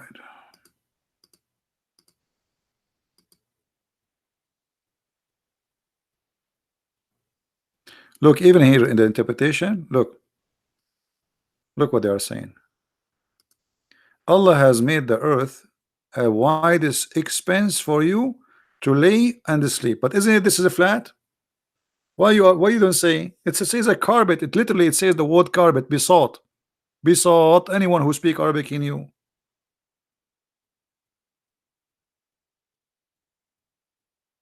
I will do a trick. Hold on. Look what I will do. I will do Google translation. Hold on. I need to open it in Google browser. Or you know what? Let us change different translator. Hold on. Let us give us a try. I'm sure we will find somebody getting them busted. Let us see a different one. Modudi. Doody. Wide expense for you. Until now, all of them they are wide expense for you.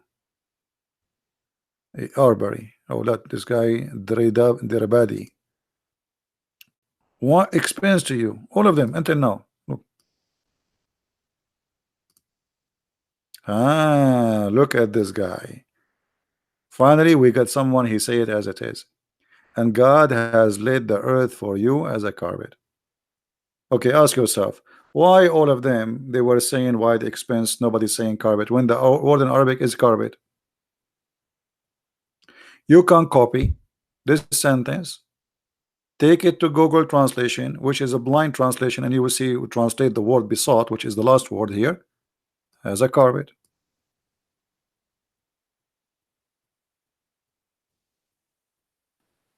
All right, so the earth is flat, and there's there's tons of verses. But I wish there's a Muslim he can call us so we can like have some exciting talk.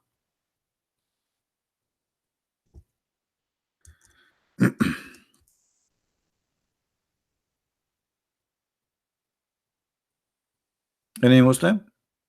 We like to hear you. I mean, he can prove us wrong. Actually, there's many videos on the internet, by the way, by sheikhs. They are saying whoever believes that the earth is a flat is stupid. First, it's against Allah teaching, so they say that loudly. I mean, it's not.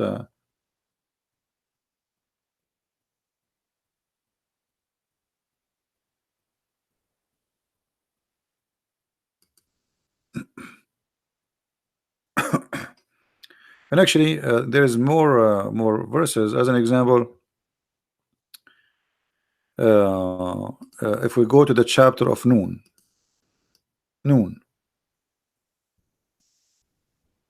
just to show you the science of Islam. Chapter 61, verse no, 68, sorry, verse number 1. Noon, Allah swear by noon, and then he swear by the pen. What is noon? If we go to the interpretation, 68:1, this is the official government website of Jordan, owned by the king. Verse number 1. Man, nothing work in this website. Look, I click, finally. You have to click like 1,000 times. Nothing work in the Middle East, my friend. Welcome to the Middle East. All right. Look at this. This is how always the Muslims understand the earth and how it works. Let us see if we can zoom better. Let us see. Hold on.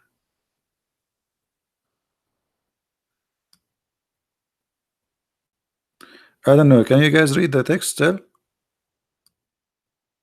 Can you still see the text? Is it readable for you?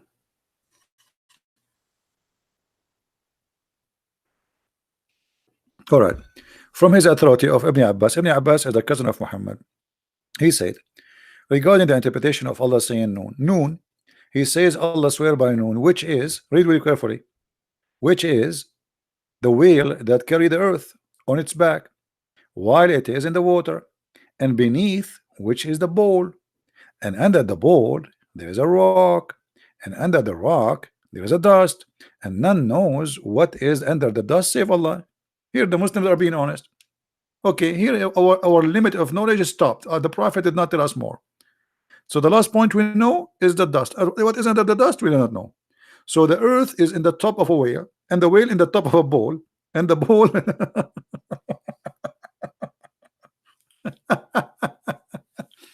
and why the Muslim do not make a movie about this? They make science in the Quran, and the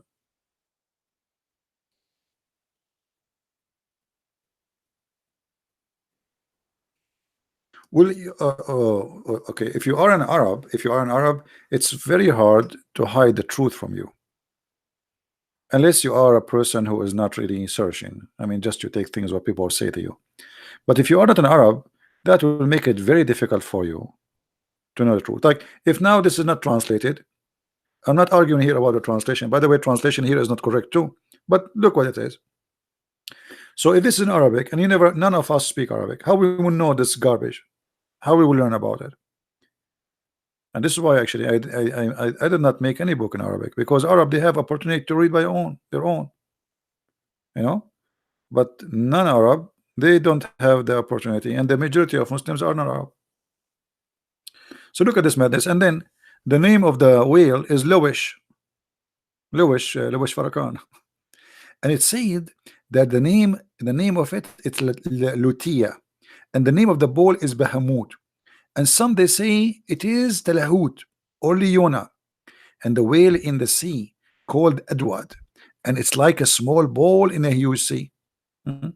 Now you can go and you will find some drawing in the internet about how the old days people they used to think that the earth was in the top of a turtle, the earth in the top of a ball, as it says here, whale. All of those are legions. In the old days they used to explain how the earthquake happened, because the ball he moved the earth, he got tired from his horn, from the right horn to the left horn, you know. So all those stories are and look here, look. And the sea, this thing is getting exciting, is a Hollywood rock whereby there's 4,000 cracks, and there's 4,000 cracks in our head now from this story. And from each crack, I mean, look how they count how many cracks in the ocean. Actually, it's not in the ocean. This is where the earth and the top of it, like, I mean, this is in the bottom of the earth, under the earth, sorry. 4,000 cracks, and from every crack is a water spring come out from the earth. Look how stupid here the story. How you say the earth is in the top of the wheel, and under the earth, which means under the earth there is a wheel, and under the wheel there's a ball, and then you say there's 4,000 cracks and the water come out of the earth. Guys, do you understand what I'm saying? Anyone notice with me how stupid this story here now? Don't make me draw it. Okay, I will draw it, but fast. Look, listen. So here we have the earth, and here we have the fish, the whale. Okay, and here we have the bull who is carrying the fish in the top of his horn. All right. Now under the bowl there's a dust, and then there's 4,000 cracks. 4,000 cracks. And then it says there, and from each crack the water come from the earth.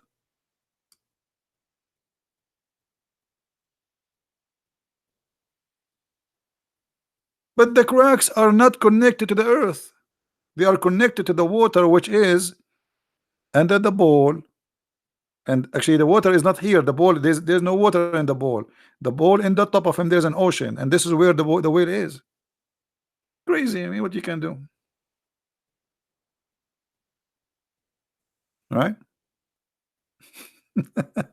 Science, and you have to believe. Now, you know, the Muslims, like they have tons of I have my all my books is about Quran and science, like especially Quran and science in depth. You will see as an example the Muslim they say, brother, do you know that the Quran speak about uh, the atmosphere? Quran speak about atmosphere.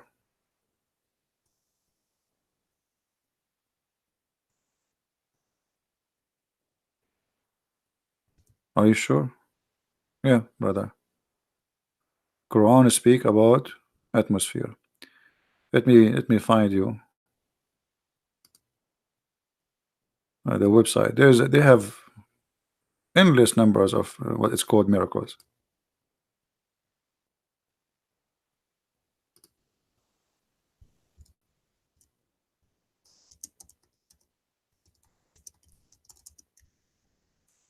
Let us see.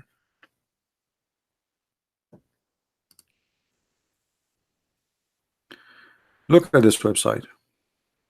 And I made tons of videos about those stories, so you can watch them. The Quran is the book of Islam, contains scientific knowledge that could not have been in 1400 years ago for sure. The who knows the way the story. It's range from basic arithmetics and the most advanced topic. That's in the Quran.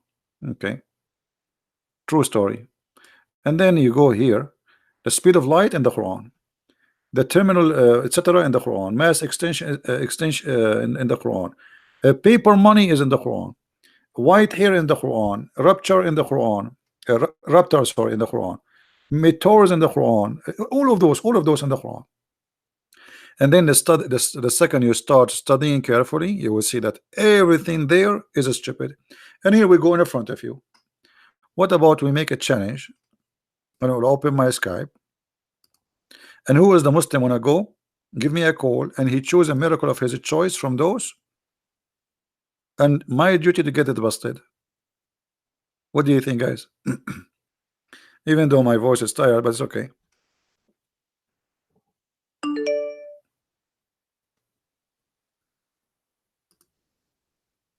Anyone?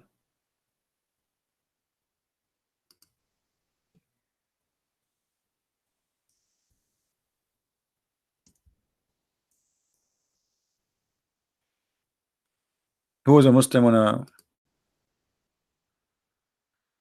give it a try? My Skype is open now. Anyone? You choose any of those what is called miracles, and my job is to get busted with no mercy. With no mercy.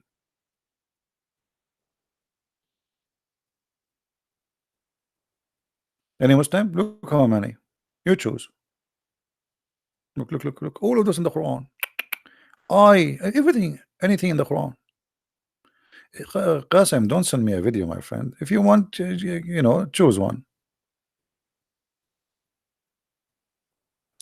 Sister of Aaron, Christian prince refuted. We love. You will say to me, the prophet, he said that they used to call them by the good ones of their ancestor. That's stupid statement. We can get it busted easy, because Mary is the daughter of Amran, Moses is the son of Amran. You tell me how it happened that Mary is the sister of Aaron, daughter of Amran, and Moses is a son of Amran. My friend, you see, you post for me videos. Those are videos made by kids. What about you make your scholar call me and get me busted live? Or you call me and get me busted. Tell me what it says in this video. Don't be a coward. Tell me what it says in the and my duty is to show you that this is stupid. You Muslims are desperately trying to refute me, but you cannot. This is why I'm here every day, and nobody can refute me. Try. They make videos, they refute me, debating themselves. Christian prince get busted. Okay. Debate yourself and win. The hero of you is the one who called me. It's recorded. It's for your benefit. You can download the video after we finish. You post it in your channel and show every Muslim how Christian prince, you know nothing. Correct, guys? You are not calling because you know you are not qualified, and you cannot. Otherwise, trust me, if I am a person who know nothing, they will be fighting over me. Shabir Ali wanna debate Christians every day, except me. Don't even get close. What is name the guy who he challenged? He made a challenge. David would I challenge you? Wael Ibrahim. Okay, so I said, hey Wael, I'm not busy. David Wood is busy. He said, I'm willing to debate you too. Yeah, you know, but you have to come to Hong Kong.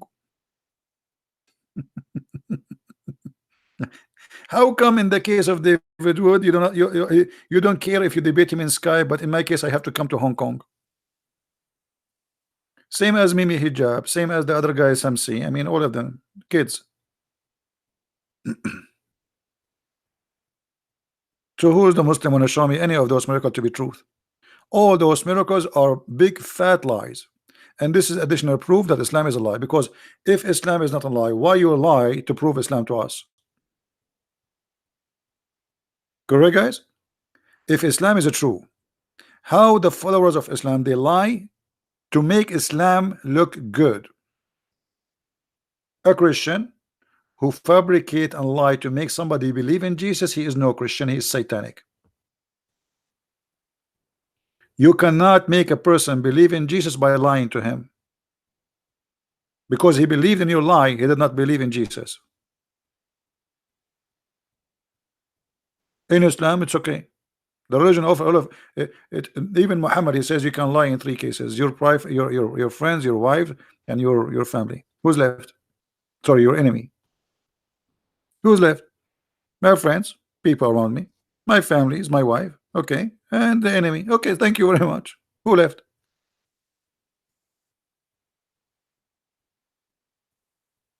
So who is the Muslim I choose for us? Any of those miracles? It's called miracles. All of those are in the Quran. Look at this.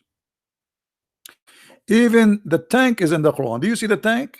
Even the tank is in the Quran. You believe it? Mosquito is in the Quran. I think this is a new one. I did not see it before. Did we see it before? And look, this mosquito, once I was in Asia, and I met with some ladies from the church. Actually, the women who invited me to do uh, like my seminar.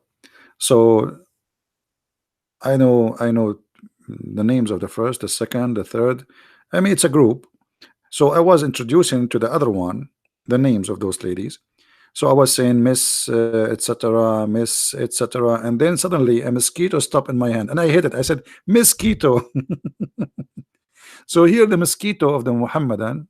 Look how long the nose of it. Look how long the nose. That explains the lies.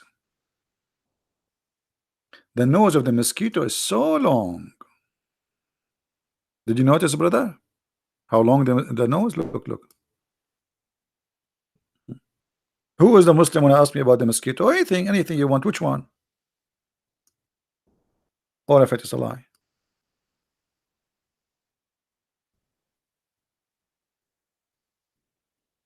They don't dare. Look, even atmosphere pressure. Atmosphere pressure in the Quran. I did not see that one. I don't remember I saw this one. Atmosphere pressure in the Quran. Sonic weapons. Sonic weapon in the Quran. Starlight. Petra. Mass. String theory. Musas. A human embryo. Speed of light. And not a single one of them is true. Who is the hero? Wanna prove me wrong?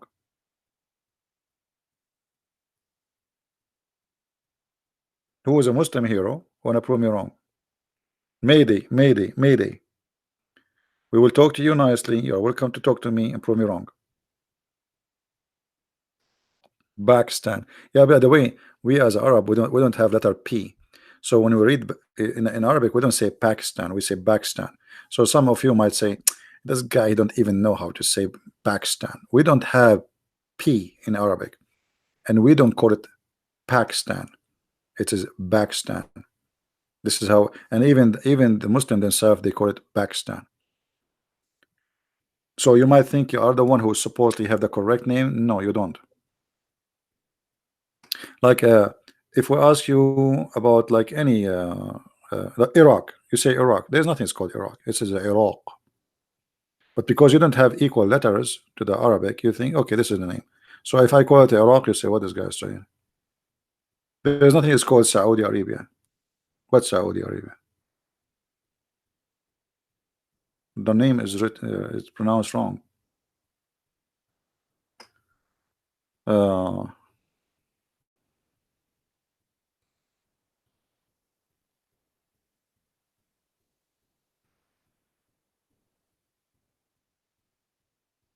Yeah, there's many letters we don't, we don't have. There's many letters you don't have in your language, and there's letters we don't have in Arabic.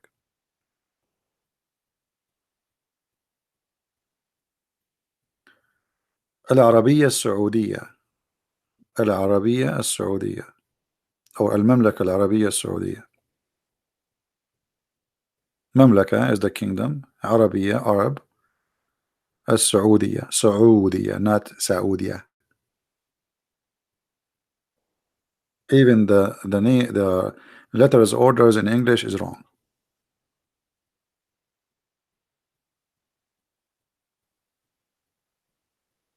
Like in English you say Jordan. There is nothing called Jordan. It is Al Urdun. There is no letter G exist in the name. Al Urdun.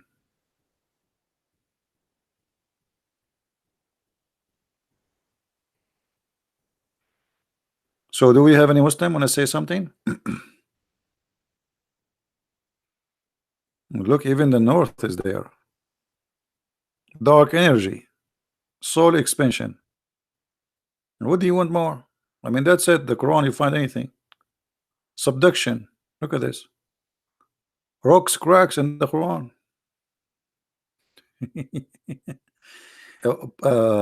Pompeii, what is that? Frozen and the final act. Pompeii in the Quran.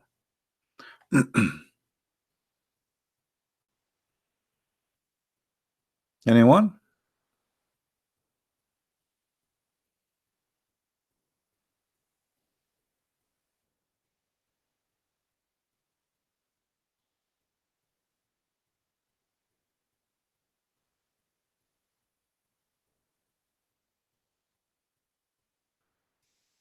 Like as an example, there are some letters you cannot even pronounce. As an example, da.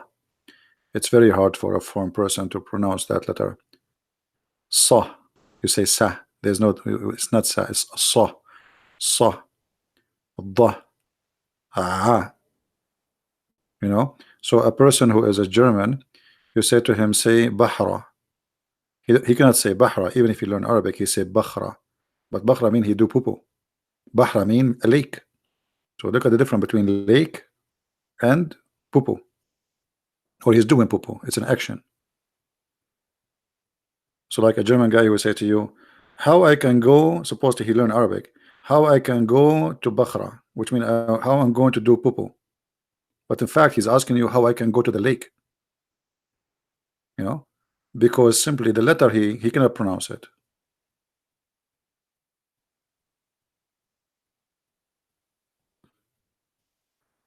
Do we have any Abdul? And by the way, this is why the Quran was not like this. I mean, the Quran was written without those dots and those things. So how you can understand what the word is there? It's impossible because there's many possibility. I will give an example just from the what is in front of us. Look as an example as to this word. Let us highlight this word here. Khuliqa. This word. I'm putting underneath of the word khuliqa. I will type the word in the side without any, we call it tashkil in Arabic, which means valves and etc. Let us type it there. I will not, but the problem is how we can take the dots off. The only way I think if we write it by pen, not by the keyboard will add the dots automatically. So let us use the pen. So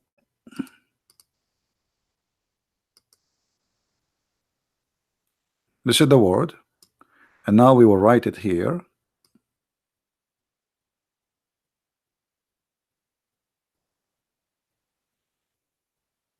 Okay. If I add two dots here, that can make it either shaving, halaq, or it can make it earring, halaq, or it can make it halq, which mean your throat. Choose one. The same word. We did not change anything. Do you see the difference? Halaq, which shave, or halaq, which is earring, or halq, which is a throat. How we will know which one is meant? Now, we add a dot, as in the Quran. The Quran now it says exactly the same, but in the Quran here there's a little move here which is called dhamma. So now that will make it khuliqa or khalaqa. So khuliqa, it's meaning created. Khalaqa meaning uh, um, let's say how to explain to you. Khuliqa, it's he created. Khalaqa, uh, we are talking about Allah, he created something, so it's different meaning.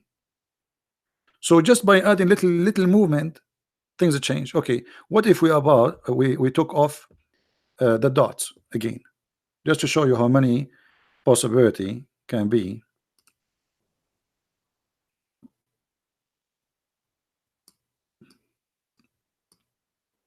I'm trying to take the dots.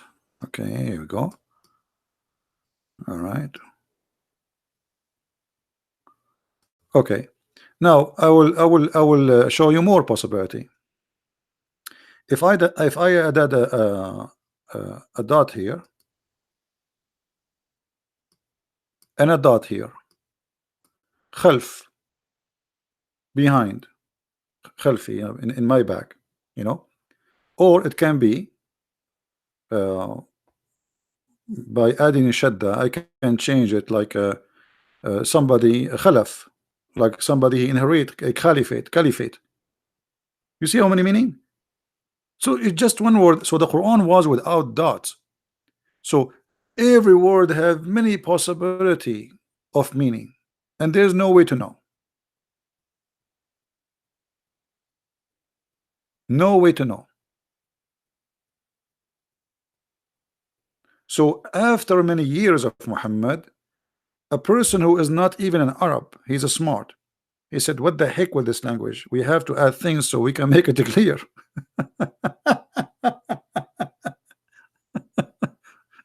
And he add those dots and etc. so the Arabic can be clear. Otherwise, it's very confusing.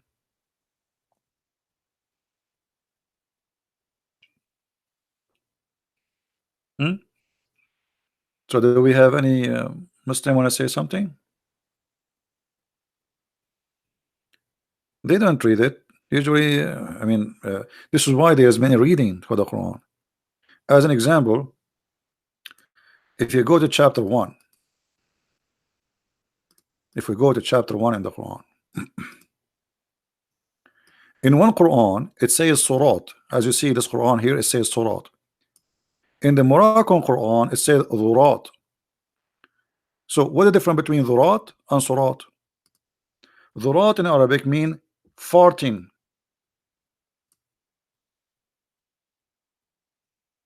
And you can ask any Arab. We are not making things up. Dhurat.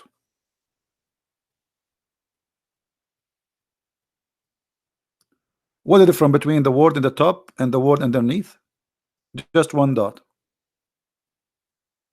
And by the way, it's in the Quran today. It is dhurat. You see, this is the there is by Warish, by Hafs. This is Hafs. The one is the dhurat by Warish. So Warish, he don't say surat, he say dhurat. Dhurat mean farting. So give us the straight farting. It's appeared twice here. The word dhurat or sirat appeared twice here and here. So in verse number 6 it says, "Guide us to the straight fort."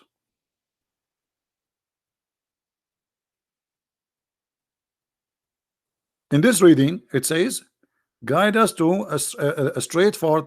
By the way, the word sirat is not Arabic too, so the Muslims are confused about their meaning. So everyone have his own interpretation. So some they say sirat is a Persian word mean bridge.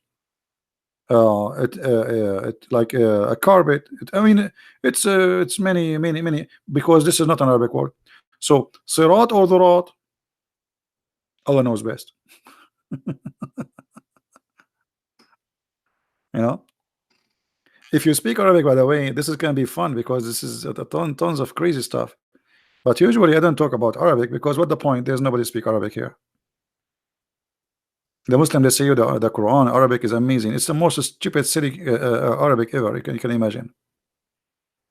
And look, number one verse in the Quran have a grammatical error. There's nothing in Arabic. It's called bism. It is BSM. Here it says bism. There's nothing in Arabic. It's called bism. Let me show you. Hold on. I will open different page and I will put them next to each other.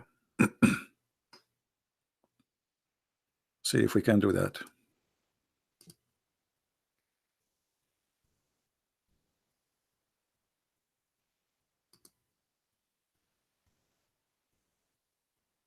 Okay. I don't know. Let me know if it's going to be clear for you. I'm not sure. Okay.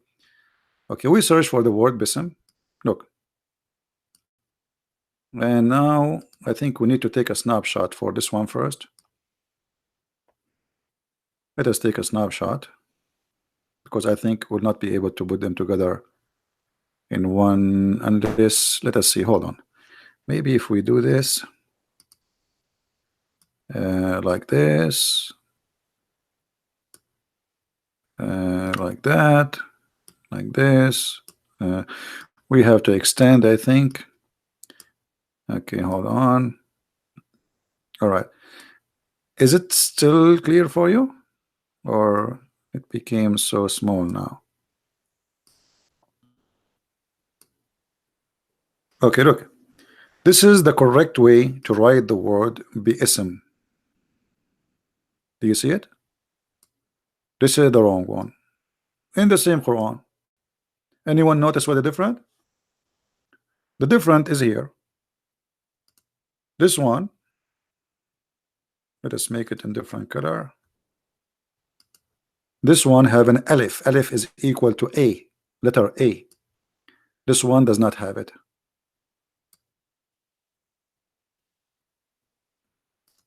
You ask the Muslims what happened. They say to you, because bi'ism in the beginning of the Quran is hard to read, so we took the letter alif off for easy reading. Isn't it the Muslim they're saying? Not in single letter in the Quran is it changed. And how you change Arabic? This is Arabic. How you change the language? Just for reading? Yes, just for reading. And why Allah He chose a word in the beginning of the Quran which is hard to read? Can't Allah come with His own word? No, He cannot. So BSM become bism. But in Arabic there's nothing is called bism. Zero.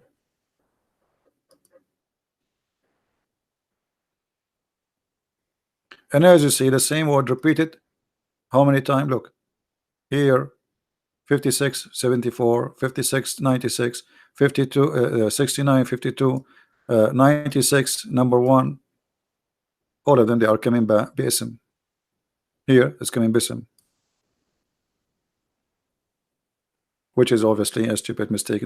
So what the Muslims they do in order just to make the Quran easier to read, they broke the Arabic. They broke the Arabic. The Muslims they say the Quran Arabic is the best, but the fact it's a broken Arabic. It's like a guy, remind me of myself when I start learning Arabic, English. I went to a chat room and I say hello guys, and they bounce me. They can bounce you off the chat room. They kick me out and they start calling me names. And I was saying to myself, what's wrong with those people? Why they are rude to me? I didn't say anything. I just say hello guys. And later I learned that I was making a mistake. I was pronouncing the word guys as gays. All right. So Allah looked like his English was like mine in Arabic. I say hello guys, but but I was typing hello gays, and they bounced me out of the chat room. And I was wondering what's wrong with people. I said nothing. I did nothing yet. I did not even talk yet. I just said type in the text hello guys.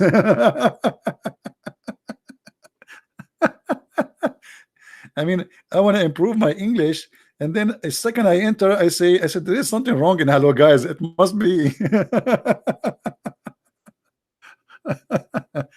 So hello guys, it turned to be hello gays. So Allah, he want to say hello guys, but he said hello gays. Hmm? All right.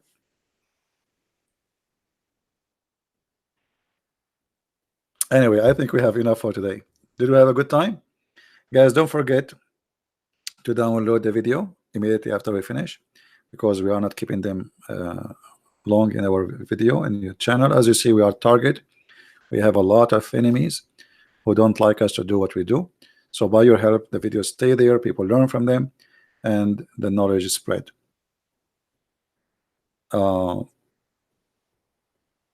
What does Quran mean? Amina. I don't know what Amina mean. What Amina? I'm not sure. You are not quoting the correct word.